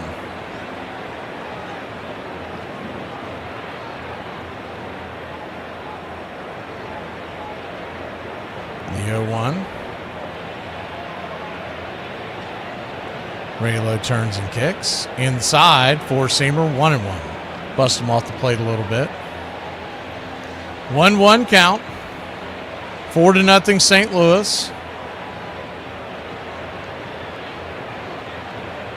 The 1-1 pitch, swing. Lifts it. High and deep into left center field. Trying to split the gap, but Dubon is there to make the grab, and there's one down. F7 on your scorecard.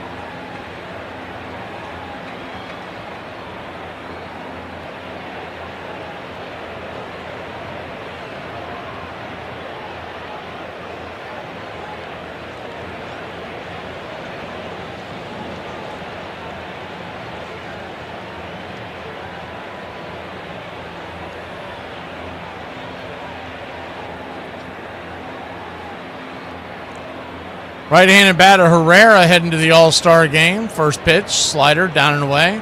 It's 1-0. Herrera 1 for 2 on the day. Reached on a single in the second. Grounded out in the third.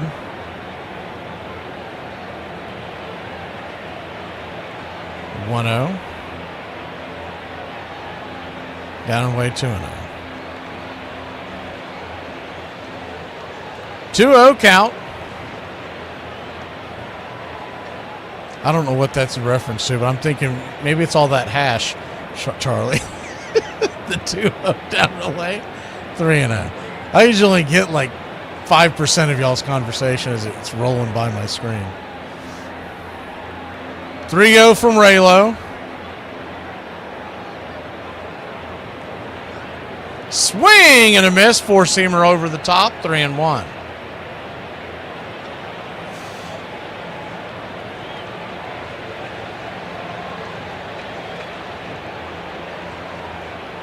The 3-1 count.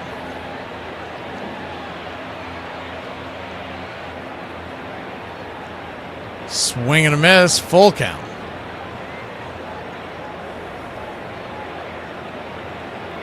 Howdy, Israel. Hadn't seen you in a while. The payoff pitch. Swing, chops it down the line, foul, and we'll do it again.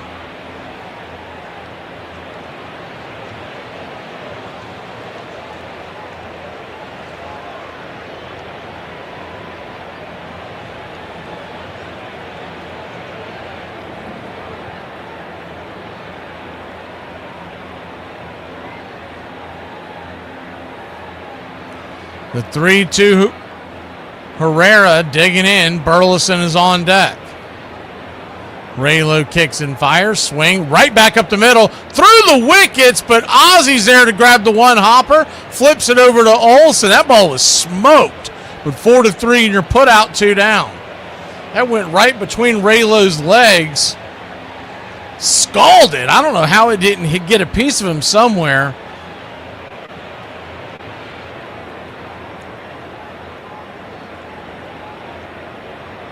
Holy smokes.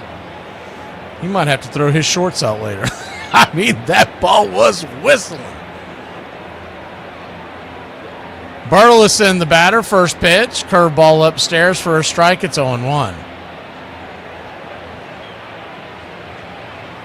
The 0-1.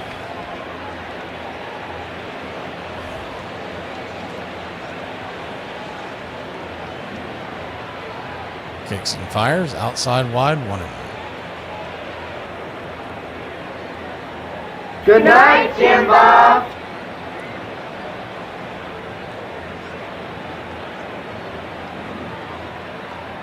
One count. Infield back into the right. Raylo comes set and brings it. Swing, pop up. Should get us out of the inning as Dubon waits for it to come down and into his glove, and that will end the inning. We'll go to the 6th, trailing by 4 here in Braves country. Atlanta Braves will try to get on the board when we return. We confirmed you are possessed by demons, which means you will be spending eternity in hell. Well, that's not good. And actually, Satan wants to punish you personally. It's always something. Have you guys heard of the sandwich theory? Follow along. So, have you ever noticed that if somebody makes a sandwich for you, it tastes better, but if you make it yourself, it doesn't taste as good? There's some reasons in psychology for this. With this theory, it states that because you're the one making the sandwich, if you make it yourself, that you can already anticipate the flavors that the sandwich is going to have, because as you're constructing it, you're essentially visualizing the taste of each of the components of the sandwich. But if somebody makes it for you, you're surprised. Even though you know what's in the sandwich, your brain can't comprehend it as if you're making it yourself. Additionally, we tend to treat this as like a reward, because if somebody gives you something or constructs something for you, it's a gift, so you appreciate it more. Reduced anticipation, more appreciation. The wins at Fenway kept adding up. Home run! It became Mike Greenwell's personal launching pad as he hit .331 with 66 RBIs at home. Toward right field, is going to drop for the cycle. It's a good feeling to help your team win, and that's how I've been approaching the game all year, and it's helped me put up big numbers. The remarkable resurgence under Morgan continued into August, putting Boston on the verge of setting an AL record, one that still stands today. Game 1 goes to Joe Morgan and the Red Sox.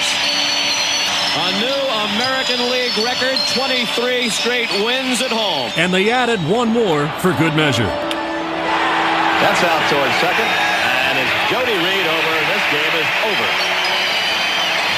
A walk for the Red Sox.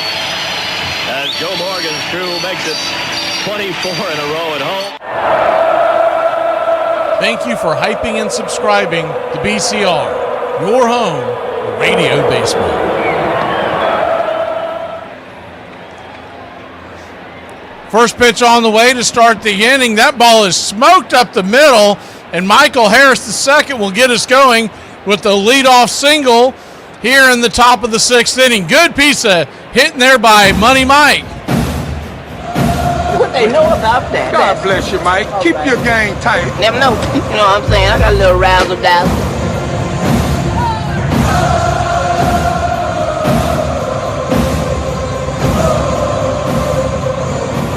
Ozzie Albies the batter. First pitch, drops a curveball. Teardrop for a strike. It's 0-1. His curveball is a true 1-7 dropper as the four-seam fastball's popped up in the air. Be a lazy fly ball into left field, and Ozzie Albies down on 2 pitches, 1 away.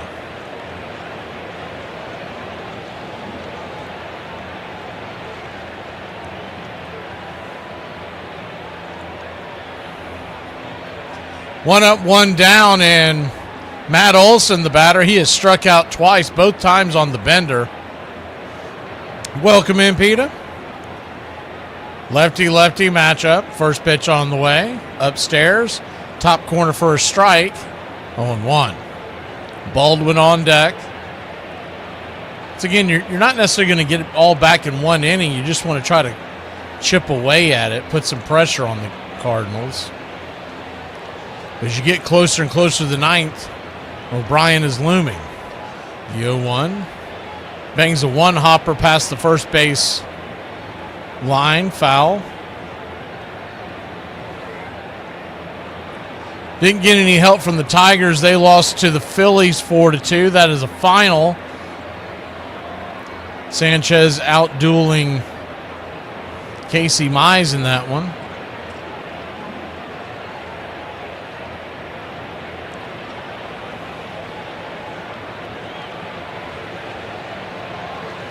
They were showing highlights on that. I don't know who was calling balls and strikes behind home plate, but Sanchez was getting some low strikes. The 0-2 outside wide, 1-2. And if you're familiar with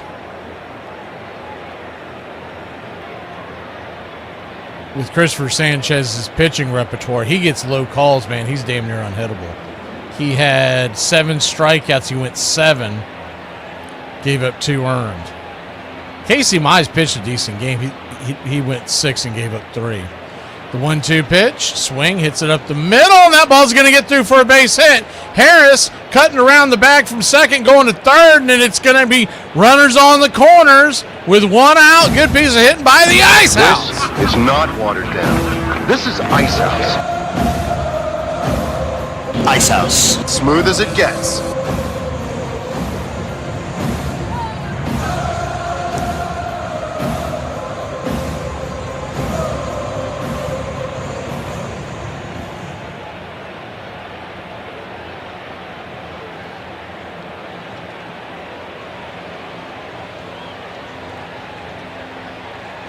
So Drake Baldwin, the batter, see what he can do here. Lefty-lefty matchup, pitch in the dirt, ball bounces away. Olsen takes a couple of long steps off the base, but he'll retreat back to first. It's 1-0.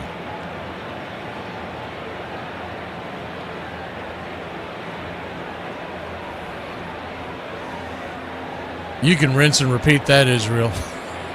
With Acuna's never healthy, Smurf's never healthy, Strider's never healthy. We're all day today. The 1-0 pitch in the dirt, 2-0.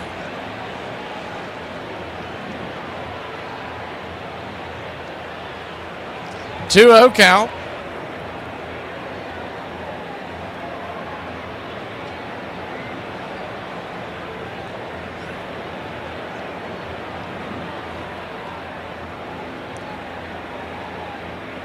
Kicks and fires, swing, rolls it over to second, and Drake's going to knock into a double play that's going to end the inning.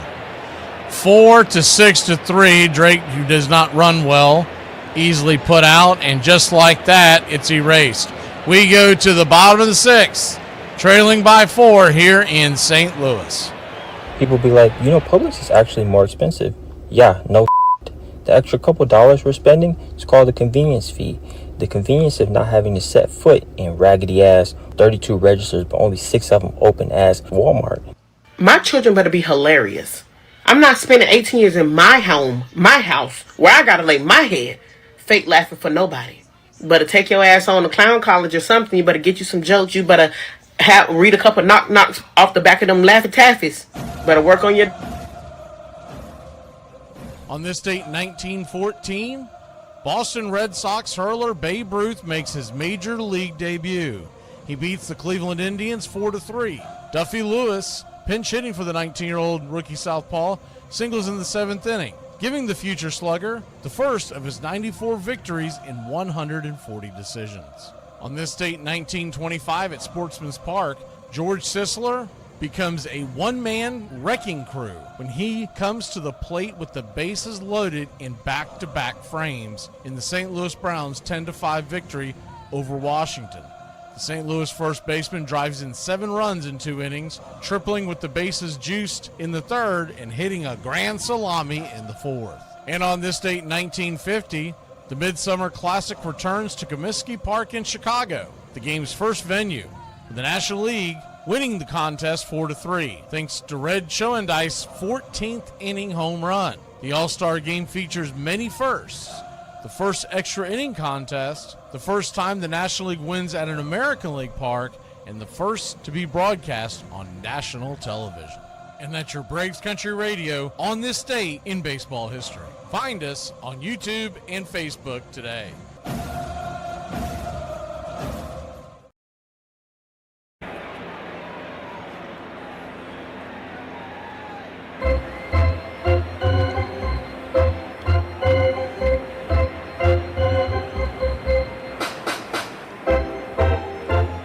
Raylo's day is through. 5 innings, 4 earned runs. That should get changed to 5 innings, 3 earned runs. Or, 1 earned run. First pitch swinging here as Owen Murphy comes back into the fold for the Braves. He was reinstated today. First pitch swing and a miss. It's 0-1. Righty-righty matchup. Owen Murphy with a 9.00 ERA. The 0-1 pitch, swing, lifts it into center. Running in, making the catch with ease is Harris, and there's one down.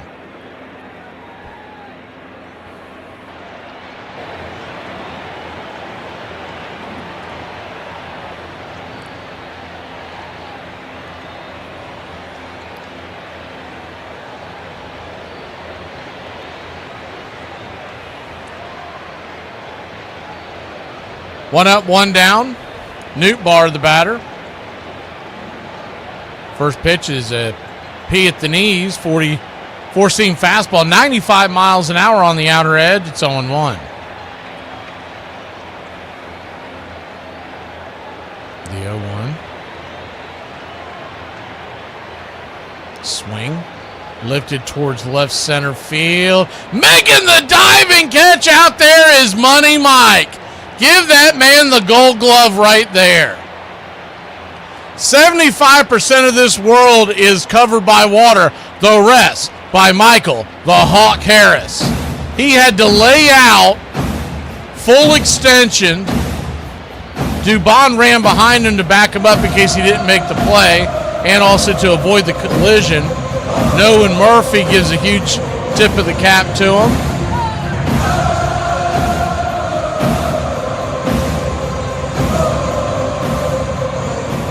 Pitch to start off the at-bat versus Mason Wynn.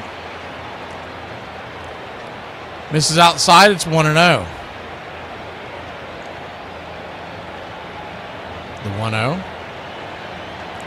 Would I trade for Sonny Gray or Scooble? Mainly, A, first of all, Scooble's more dominant, but B, I don't want to have to pay Sonny Gray $31 million next year. He's good, but he's not that good. The 1-1. Swing and a miss, 1-2. If you make the trade for Scooble, you may not have to give up as much because you don't have a year of control. You only get a rental. And you get to go out on the free agent market and figure out where you want to go from there. Sonny Gray, unless they're going to pick up some of his salary, I don't really have that much of interest in getting him. Pitch is banged on the carpet over there to first base. Olsen grabs it, steps on the pillow, and that'll end the inning. We go to the top of the 7th in a very fast-moving game here in Braves country. Braves trail 4-0. I hate when I'm talking to somebody and they're using like TikTok words in a real life conversation. Like we talking and they saying like, oh, he was unalived. He was pew pew. Like, bro, I'm not a TikTok algorithm. Speak English. Like, is you scared you gonna get shadow banned at work or something?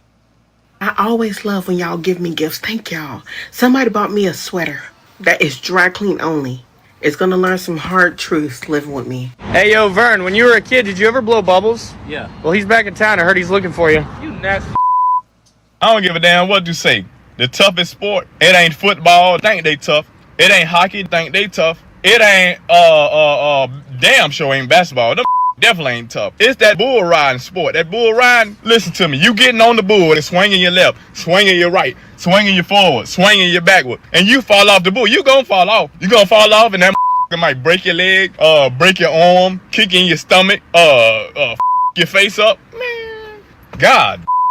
Getting on the mud. I'm not getting on no bull and that going wild. Like, you crazy than the Boston fans embrace their heroes, especially when Fenway seems to bring out the best of them. Fell back toward the bullpen and into the bullpen for a home run. A lifetime 246 hitter, Tom Bernansky at nearly 100 points higher at Fenway during his 1990 season. Three-run homer for Tom Bernansky. And he would figure prominently in the Red Sox drive towards the postseason. Nothing has come easily for Joe Morgan and the Red Sox this year. Tonight is certainly no exception. The White Sox with runners at first and second. Line down the right field line, hooking toward the corner, Bernansky!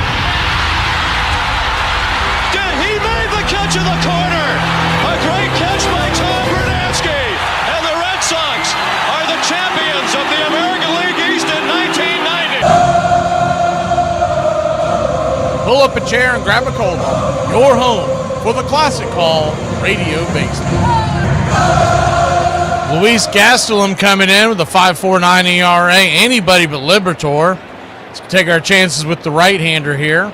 Liberatore's day is through. He gave up 4 hits, 6 innings, 1 walk, 6 strikeouts. First pitch swinging by Mauricio Dubon, and that ball is clocked and rocked. Get back, zip, boom, bam, it's gone. Rabba-lamma-ding-dong. His 10th home run of the year. 105 miles an hour. Would you have any?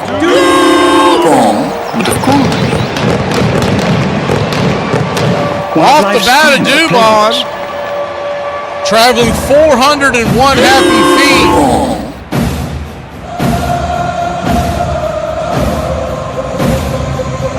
Holy moly, that ball was clocked. They say 401. Oh, there it is. I finally saw it on the replay. I didn't see it because it left the yard so quickly as the first pitch out and away sweeper to Riley. It's 1-0. I thought it landed much higher, but it did land on the bullpen. 1-0, swing and a miss.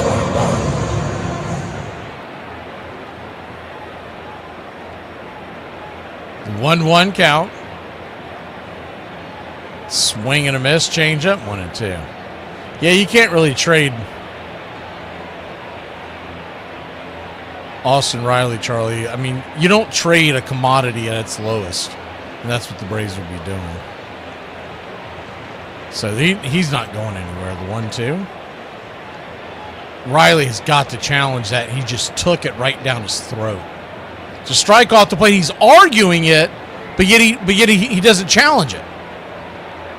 I mean, that pitch is 3 inches off the plate, and to sit there and argue with it, someone's got to get into his ass when he gets into the dugout. That's all there is to it.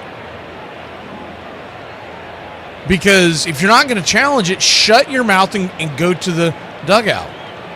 First pitch is right there at the knees to Eli White. It's 0-1. They have these ABS challenges in play for a reason. The Braves have both of them right now. The 0-1 pitch, swing, rolls it down the third base line, and Eli White's going to have extra bases. He passes first, heading to second, and it's a one-out double for the book of Eli. Cursed be the Little ground white lightning. for our sake. Both thorns and thistles it shall bring forth for us.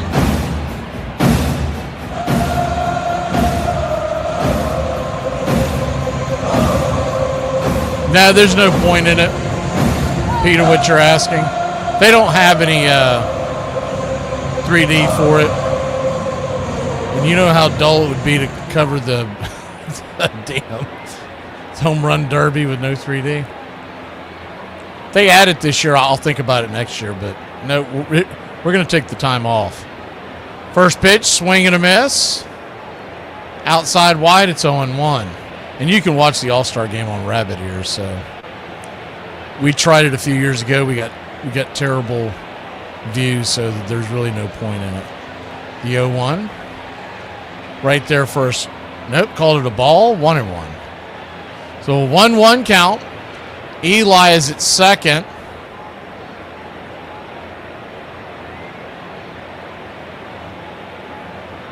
An ABS challenge? Cardinals challenged it. And they did get it right. So it's 0-2.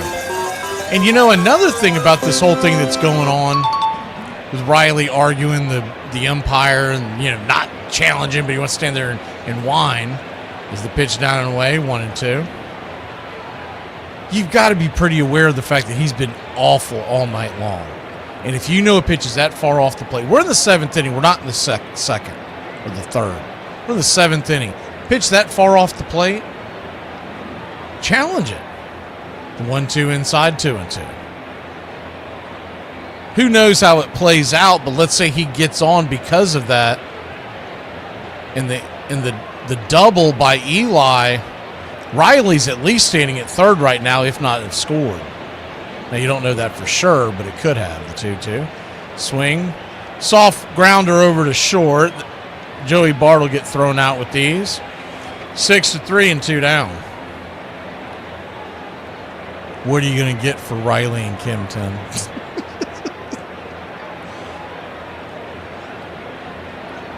Dallas Cowboys t-shirt. Who's making this trade? Quick powwow out there on the mound. See if they're going over a scouting report or possibly buying time. Jim Jarvis is coming in for Mateo.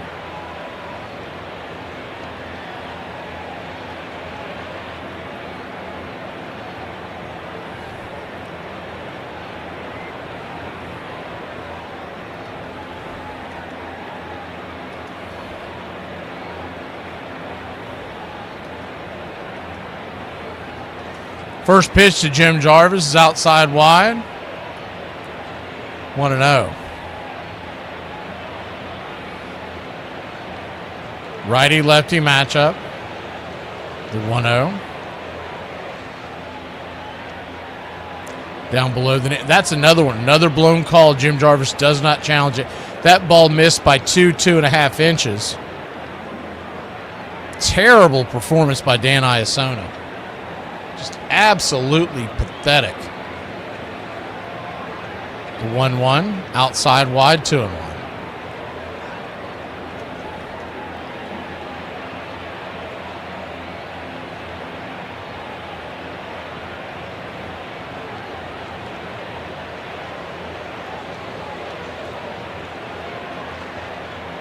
The 2-1 pitch. Swing and a miss changeup, 2-2.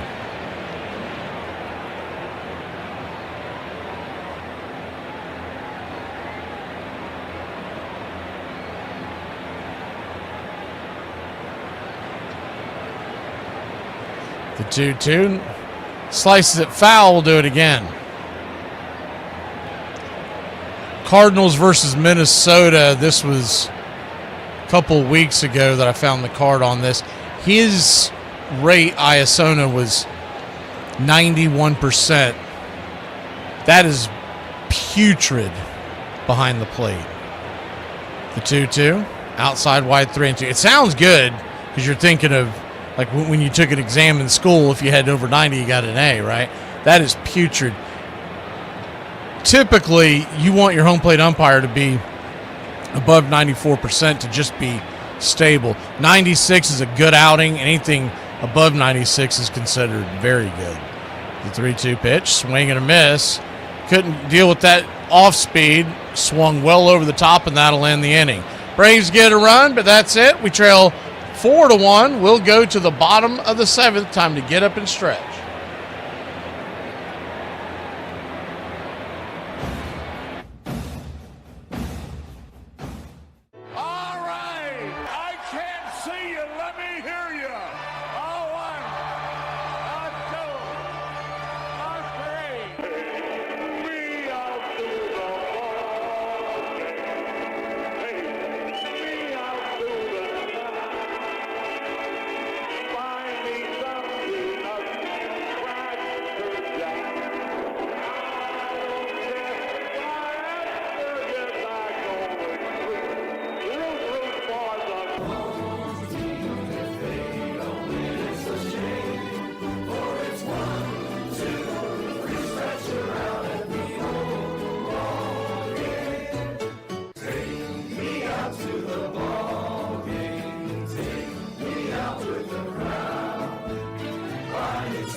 Owen Murphy back to work as Torres clocks one deep and down the line, foul.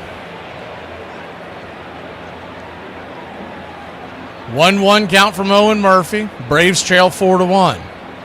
Kicks and fires. Curveball top of the zone. Cardinals will challenge that. Looked like it did not hit the zone. We'll see what happens here. But that's the difference. Yep. It is a ball. That's the difference. The Cardinals are challenging when they should challenge. Braves have not challenged a single pitch yet from the batting standpoint tonight, and there have been a ton missed by Iasona. The 2-1 pitch inside, 3-1. So a 3-1 count. Yeah, I don't know about y'all, but during the All-Star break, I'm going to go out and touch grass. We thought about doing the All-Star game, but we didn't get much of a response last time. If I see they have it on 3D this year, I might change my mind next year. 3-1 bangs it foul, 3-2, but they didn't have it. Last time we tried to do it, they did not have it. And, of course, last year we were in Atlanta for it. The payoff pitch. Swing, rips it towards center field. It's an atom ball right there to Harris, and there's one away.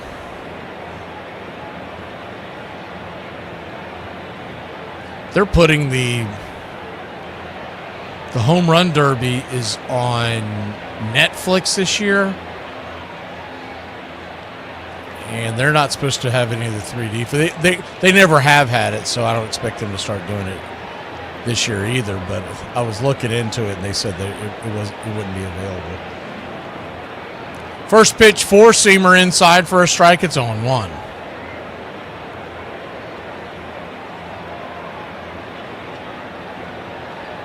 The 0-1.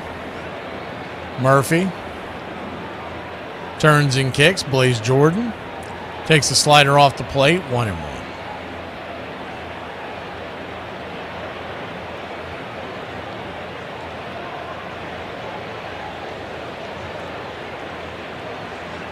I don't know who's doing the actual broadcast for the Home Run Derby as far as... I don't know if Netflix having it. They might just be borrowing some people for the Home Run Derby. But we're not going to have any Braves in the Home Run Derby, so I really don't... I don't know if I'll put it on, but I don't know if I'll actually watch it. It'll be one of those situations where I might be floating around the pool, the cold one, and just watch the ball fly. The 1-2 pitch. Caught looking, strike three, punched him out in the outer track, and there's 2 down. Murphy's first strikeout of the night.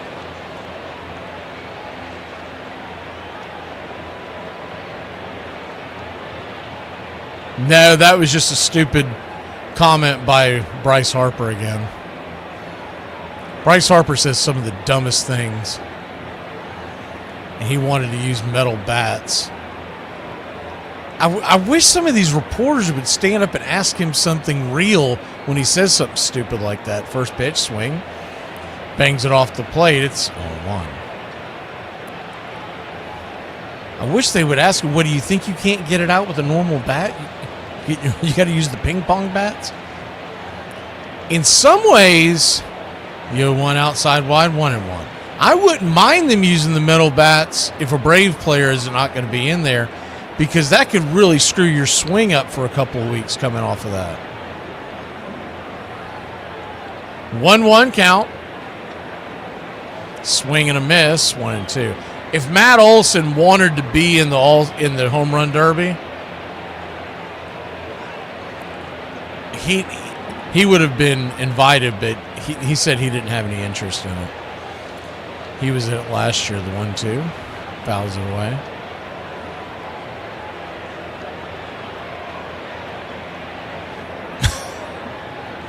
Yeah, I don't know what he get. These stupid things come into his head, and he said they should only use a metal bat for the. You know how they have a gold ball that isn't thrown on every single one. So what are you going to do? You're going to stop everything and go pick up the metal bat and go? Hey, it's just a dopey idea. He has said a lot of dumb things over the years. The 1-2 count. Swing, rifles it backwards, and we'll do it again. If you want him to ooh and ah, knock him out. Knock him out of the park. But you don't have to go to the kids' tees. The 1-2 pitch. Slaps it back again. So 1-2 count. Braves trail 4-1. Church, the number 9 hitter. This will be the 8th pitch of the at-bat coming in. The 1-2 for Murphy. Brings it again. Swing, fouls that away.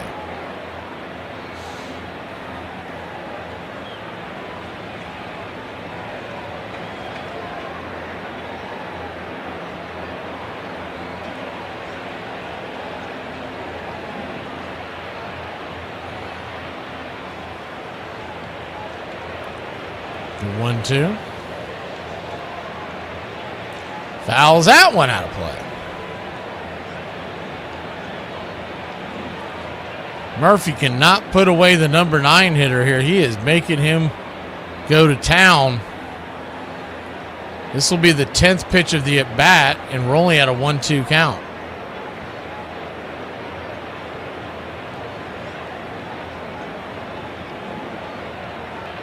The 1-2. Nowhere near the zone curveball. 2-2. So pitch number 11, the 2-2 count. Will this be the charm?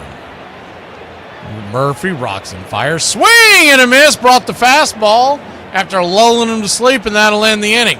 We'll go to the 8th inning, trailing by 2 bloops and a blast here in Braves country. 106 miles from Chicago. We've got a full tank of gas, half a pack of cigarettes. It's dark, and we're wearing sunglasses. Hit it. I have come here to chew bubblegum and kick ass. And I'm all out of bubblegum. It's happy hour. When wins become losses and losses become wins. You guys going to happy hour? I'll come for a couple. Just a couple, though. Not like last time. I need a drink. When buying a beer, buying only one beer can cause a misalignment in your spine due to the uneven weight distribution. This can cause unnecessary back pain and potential spine issues. To prevent this, carry 2 beers, ensuring your body is balanced and proper health maintained. Afternoon, everybody. Put my pants on, one leg at a time. Does Barry Manilow know that you raid his wardrobe? Guess what? I got a fever, and the only prescription. Ladies and gentlemen, we interrupt our program of dance music to bring you a special bulletin from the Intercontinental Radio News. You're in Braves country. Everybody drink a beer. Salad. They're making it laws where you can't drink when you want to. This stinks! Pretty soon we're going to become this country. This is total BS! Oh, yeah. Me and the Lord. You gotta understand it. We're on a mission from God. I'm on the radio every day!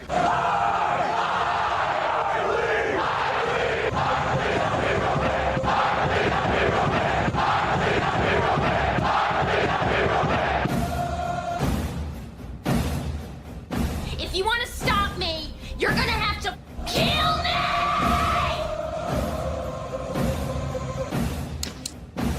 And you, music lover, you're next. You're so drunk you can't hit nothing. In fact, you're probably seeing trouble. I have 2 guns, one for each of you.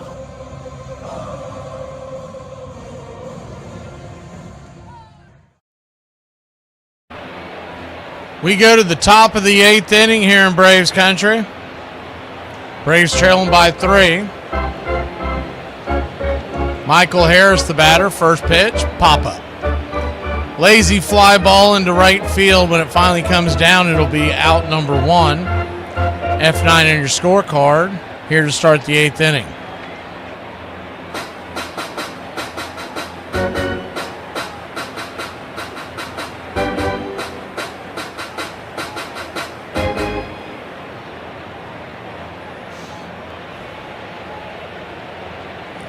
New pitcher on the mound is Soriano, George Soriano. We saw him last night. Coming in with a 3.4 ERA. He'll face Ozzie Albies now, first pitch. Slider inside, called for a strike. It's 0-1. Ozzie 0 for 2 with the walk tonight. Olsen is on deck. Drake is in the hole. The 0-1. Out high and out of the zone. 1-1. He's trying to bridge it to the 9th, where the Braves will have to face Riley O'Brien, who had a clean 1-2-3 inning. But if you watched the end of that game last night, that thing was, man, both teams had mailed that sucker in. The 1-1 swing and a miss, 1-2. They came on the air at 11:45 p.m. Eastern time for the conclusion of the game. It was the top of the 4th inning. They finished the game just after 1 a.m. So just over an hour, they went from the 4th inning all the way through the 9th. The 1-2 pitch, swing and a miss. And Ozzie Albies chased a bad one in the dirt. 2 down.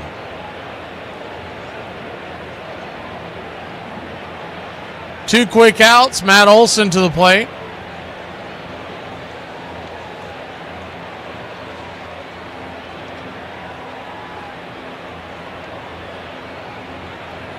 Tomorrow's game, 2:15 first pitch, after we bring you the beginning of Mizorowski versus Paul Skeens at noon tomorrow. It's a 4-seam fastball off the plate. It's 1-0. That should be a fun showdown. Tomorrow's game, we've got J.R. Ritchie going to the mound for the Braves. The 1-0. Right there for a strike, 1-1. If the Braves do not win a game in this series, the worst they can be is a game in front of Philadelphia heading to the All-Star break. Philly won tonight. If this score holds, it'll be a 2-game lead. The 1-1 swing, smacks it down the first base side, but plenty foul, well out in front of that one. 1-2.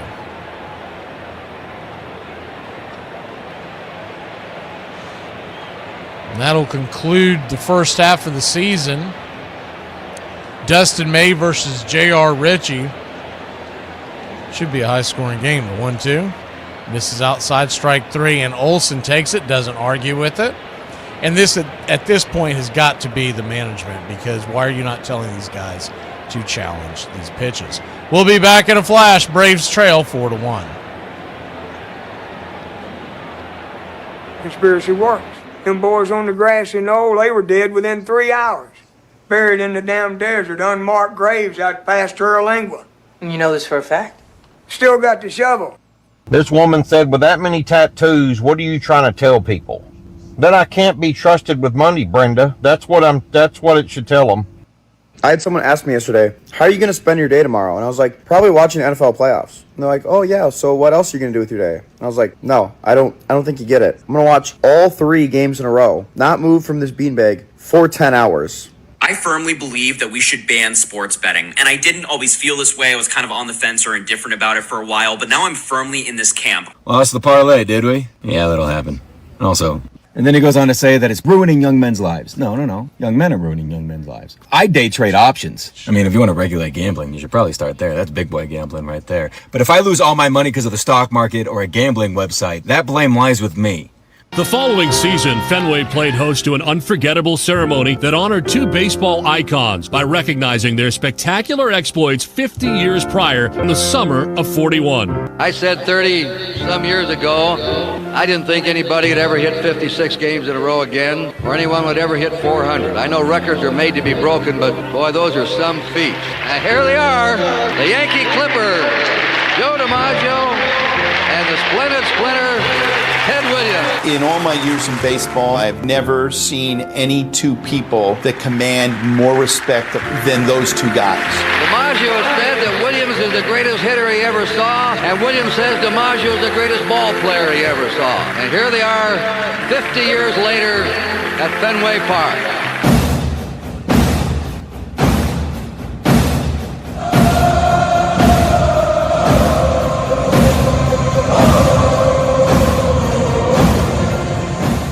Murphy back to work to eat another inning. First pitch misses outside wide. It's 1-0.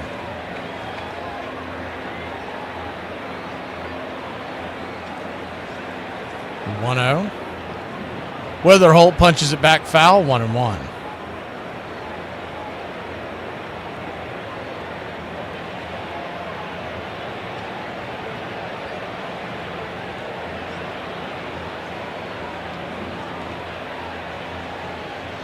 One count. Check swing. Peppers it off the plate. 1-2.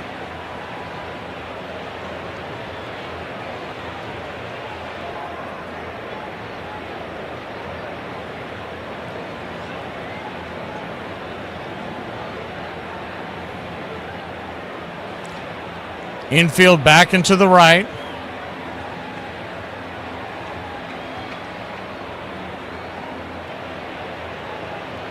Four-seamer misses inside.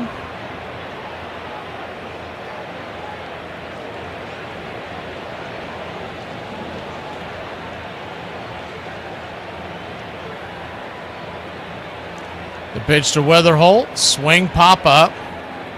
Back out of play. Into the seats. So a full count now to J.J. Weatherholt. He's 0 for 3 on the day, batting .263. For you soccer fans, Argentina leads Sweden 1-0, about 20 minutes into that one. The payoff pitch.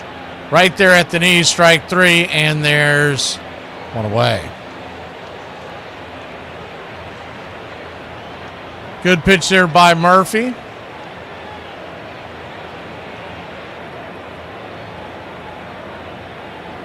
Herrera coming to the plate. He's 1 for 3, and then Burleson to follow.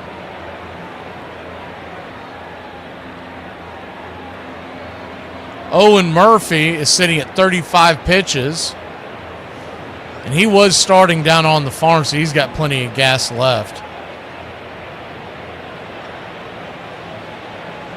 First pitch swinging, change up over the top. It's 0-1.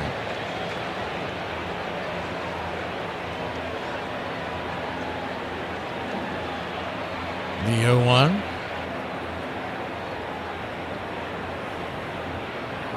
Swing, chopper down the third baseline, 0-2.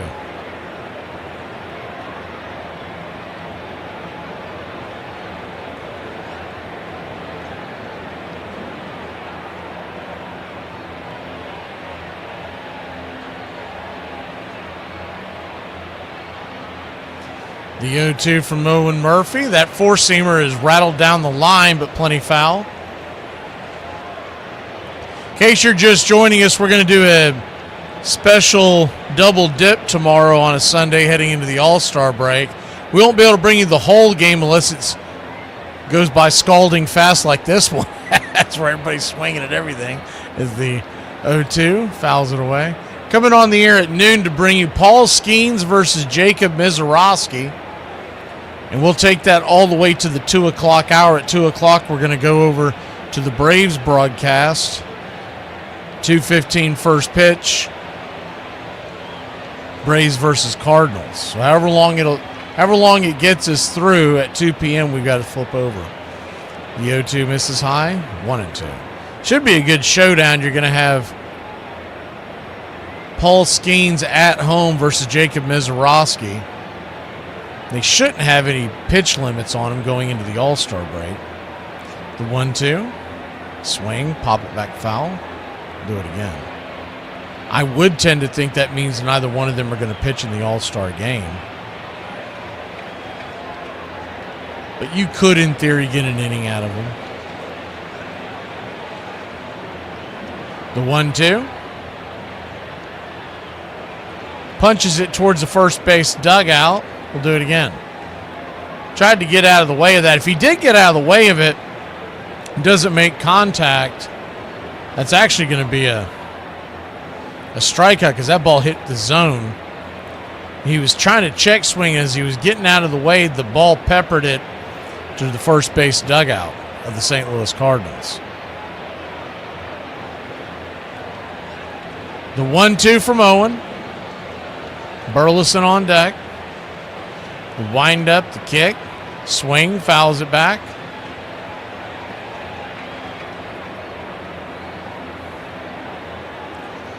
A.J. Smith-Shawver got moved to AAA Gwinnett. And I'd say he's about 2, maybe 3 starts away from us seeing him at the end of the month. And he's looked pretty good so far. Now, with the caveat, there's the 1-2 misses high, 2-2. He's had 2 outings where he's struck out 9, walked none. I believe 5 or 6 innings of work so far. But it's been at single A level, so much different than what he'll be facing this next outing. The 2-2. This is high 3-2. In fact, I think he was supposed to start tonight. I have to double check that.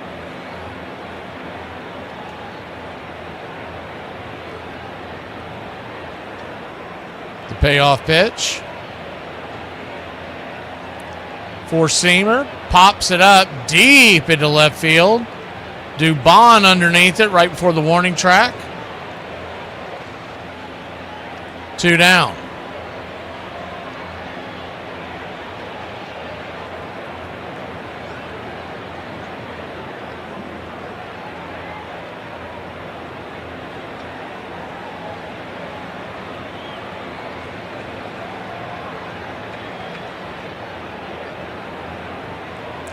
Alec Burleson, the batter. 2 up, 2 down. First pitch from Murphy. Swing, rips it towards right center field. Going back on the track, making the running catch out there in center for a long, loud out, number 3. We go to the 9th inning, trailing by 3 here in Braves country.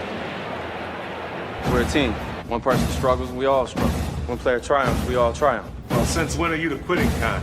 I don't know. I just don't see the point anymore. Want to talk about our opponent? In this lifetime, you don't have to prove nothing to nobody except yourself. They're bigger, faster, stronger, and on paper, they're just better, and they know it too. But I want to tell you something that they don't know. They don't know your heart. I do.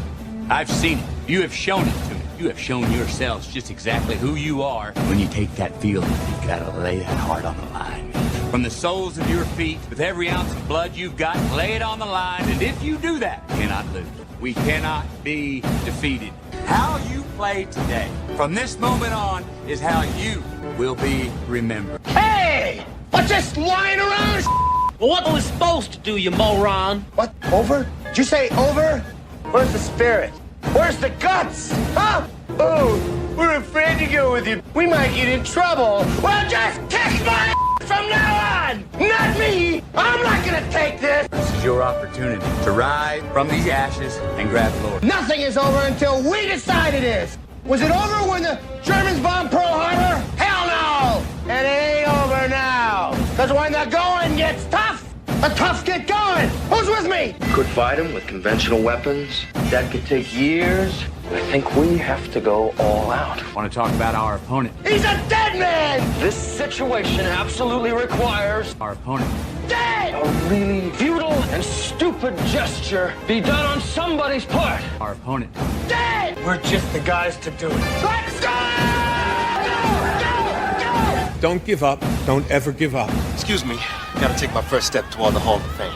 And this crowd's back into it now. Personally, I think we got hosed on that call.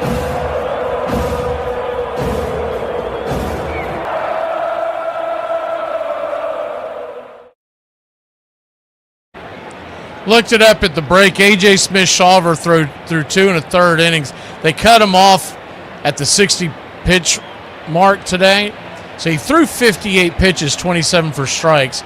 He did give up 2 earned runs and walked 3. Pretty much fell apart in the 3rd inning. That's just a way of working your way back, honestly. You expect those kinds of bumps in the road. But his fastball was coming in at 98 miles an hour.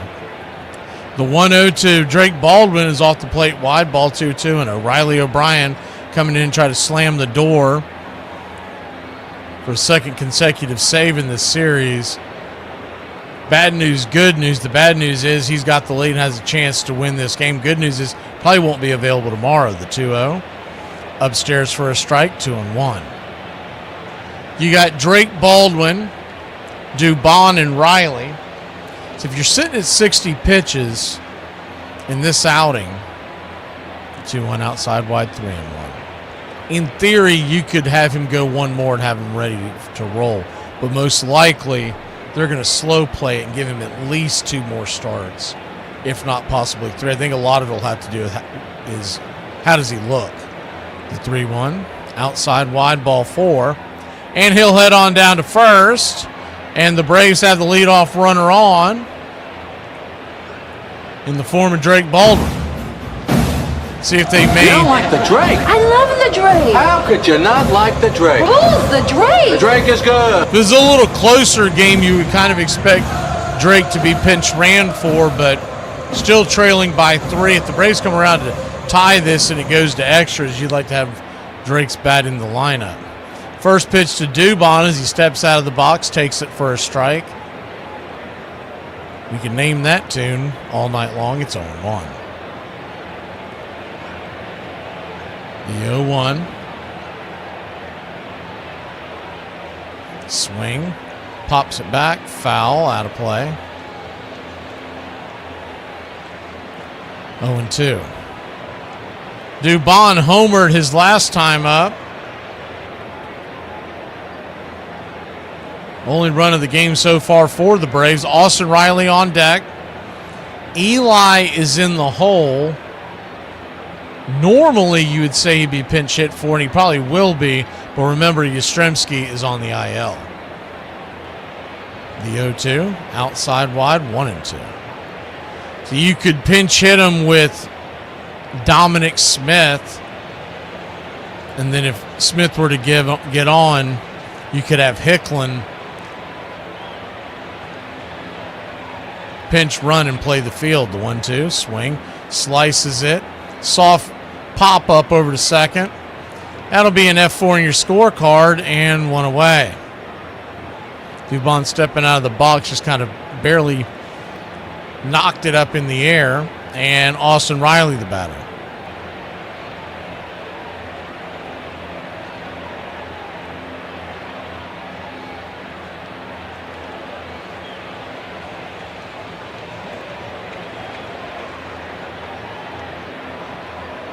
Righty-righty matchup, first pitch. Sweeper outside. 1-0. 1 run, 6 hits, no errors for Atlanta. 4 runs, 5 hits, no errors for the St. Louis Cardinals. This game started just a little over 2 hours ago. We're here in the top of the 9th inning. The 1-0 pitch, swing, lifted into right center field, running in, making the easy grab. On the fly is Nathan Church, and Riley down on an F8. 2 away, Braves are down to the last out. Dominic Smith will bat for Eli White. He still has to get on to bring the tying run to the plate.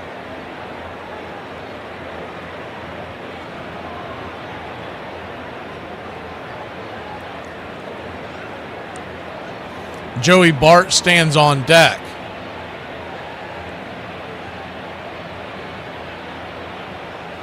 First pitch on the way, right there at the knees.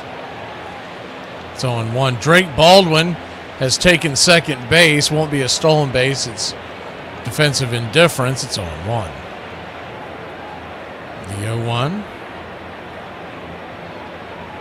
Turns and kicks. Upstairs. 1-1. 1-1 count.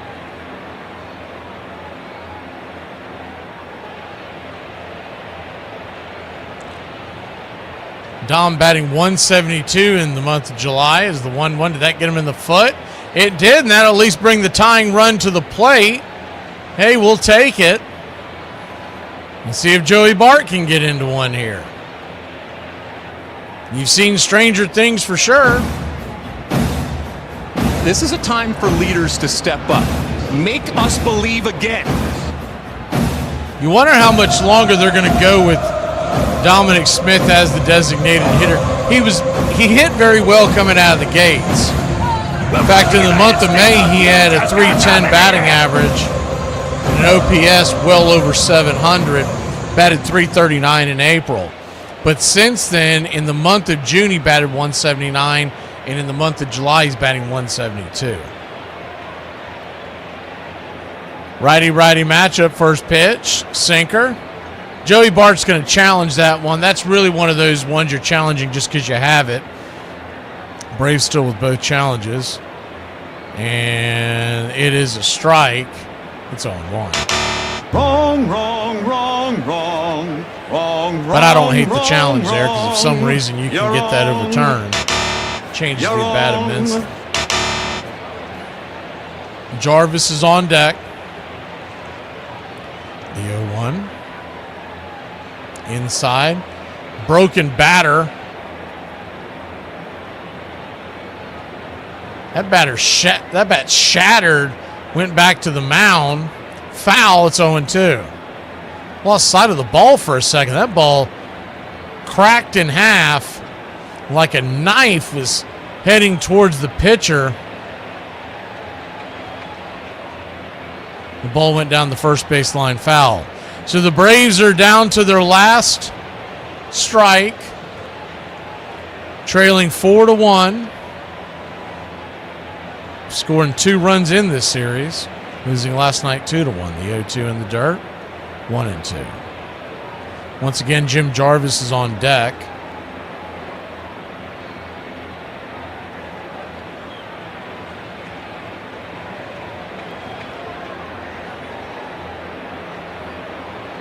The 1-2.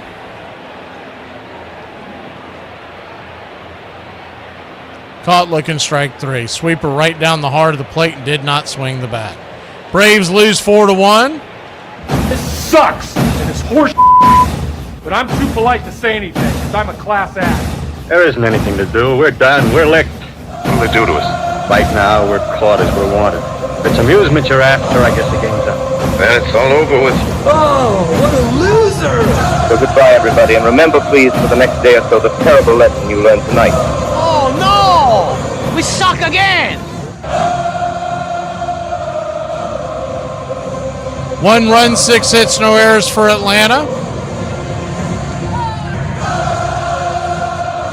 4 runs, 5 hits, no errors for St. Louis. The big one, the 3-run homer after the error by Jorge Mateo in the first inning that extended the inning. And the Braves, that one big swing, the difference in the game.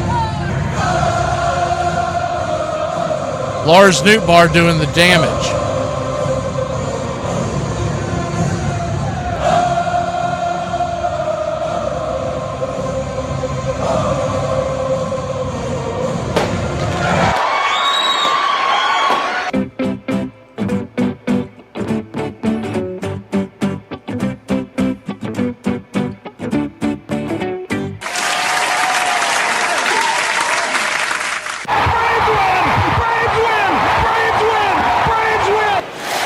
MVP, 5 memberships from Rich 22. And also a big shout out to Uncle Charlie. He chipped in with 15 of his own. And a tip of the cap to Scarlett. Drop it in the butt. We'll see you tomorrow, hopefully. The Braves offense wakes up.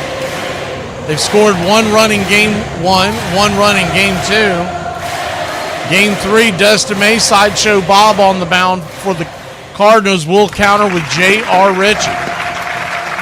And we'll see you then. 12 p.m. we get started tomorrow.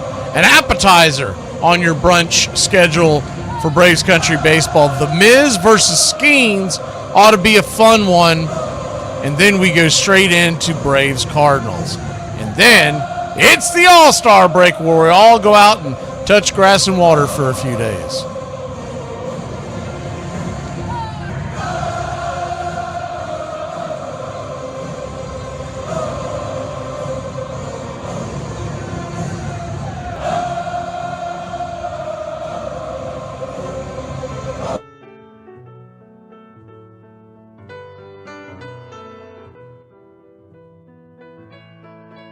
Casey at the Bat by Ernest Lawrence Thayer.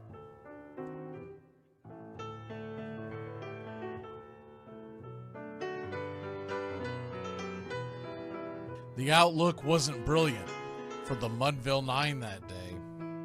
The score stood 4-2, but with 1 inning more to play. And when Cooney died at first and Barrows did the same, a pall-like silence fell upon the patrons of the game. A straggling few got up to go in deep despair. The rest clung to the hope which springs eternal in the human breast. They thought, if only Casey could but get a whack at that, we'd put up even money now with Casey at the bat. But Flynn preceded Casey, as did Jimmy Blake, and the former was a hoodoo, while the latter was a cake. So upon that stricken multitude, grim, melancholy sat, for there seemed but little chance of Casey getting to the bat. But Flynn let drive a single, to the wonderment of all, and Blake, the much despised, tore the cover off the ball. And when the dust had lifted, and men saw what had occurred, there was Jimmy safe at second, and Flynn a hugging third. Then from 5,000 throats and more rose a lusty yell. It rumbled through the valley, it rattled in the dell. It pounded on the mountain and recoiled upon the flat, for Casey, mighty Casey, was advancing to the bat. There was ease in Casey's manner as he stepped into his place. There was pride in Casey's bearing, and a smile lit Casey's face. And when responding to the cheers, he lightly doffed his hat. No stranger in the crowd could doubt 'Twas Casey at the bat. 10,000 eyes were on him as he rubbed his hands with dirt. 5,000 tongues applauded when he wiped them on his shirt. Then while the writhing pitcher ground the ball into his hip, defiance flashed in Casey's eye, a sneer cooled Casey's lip. And now the leather-covered sphere came hurtling through the air, and Casey stood a-watching it in a haughty grandeur there. Closed by the sturdy batsman, the ball unheeded sped. That ain't my style, said Casey. Strike one, the umpire said. From the benches black with people, there went up a muffled roar, like the beating of a storm waves on a stern and distant shore. Kill him! Kill the umpire! Shouted someone on the stand, and it's likely they'd have killed him had not Casey raised his hand. With a smile of Christian charity, great Casey's visage shone. He stilled the rising tumult, he bade the game go on. He signaled to the pitcher, and once more the dun sphere flew. But Casey ignored it, and the umpire said, Strike two! Fraud! Cried the maddened thousands, and echoed answered fraud. But one scornful look from Casey, and the audience was awed. They saw his face grow stern and cold. They saw his muscles strain. And they knew that Casey wouldn't let that ball go by again. The sneer is from Casey's lip. His teeth are clenched in hate. He pounds with cruel violence his bat upon the plate. And now the pitcher holds the ball. And now he lets it go. And now the air is shattered by the force of Casey's blow. Oh, somewhere in the favored land, the sun is shining bright. The band is playing somewhere, and somewhere hearts are light. And somewhere men are laughing, and somewhere children shout. But there is no joy in Mudville. Mighty Casey has struck out.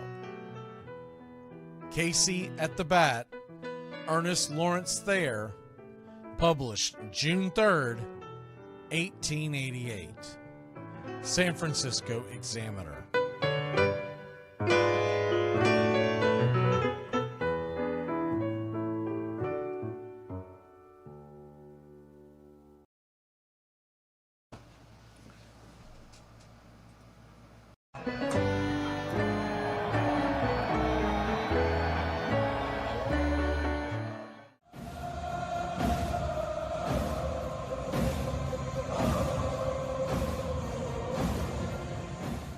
Goodbye, sweetheart, well, it's time to go.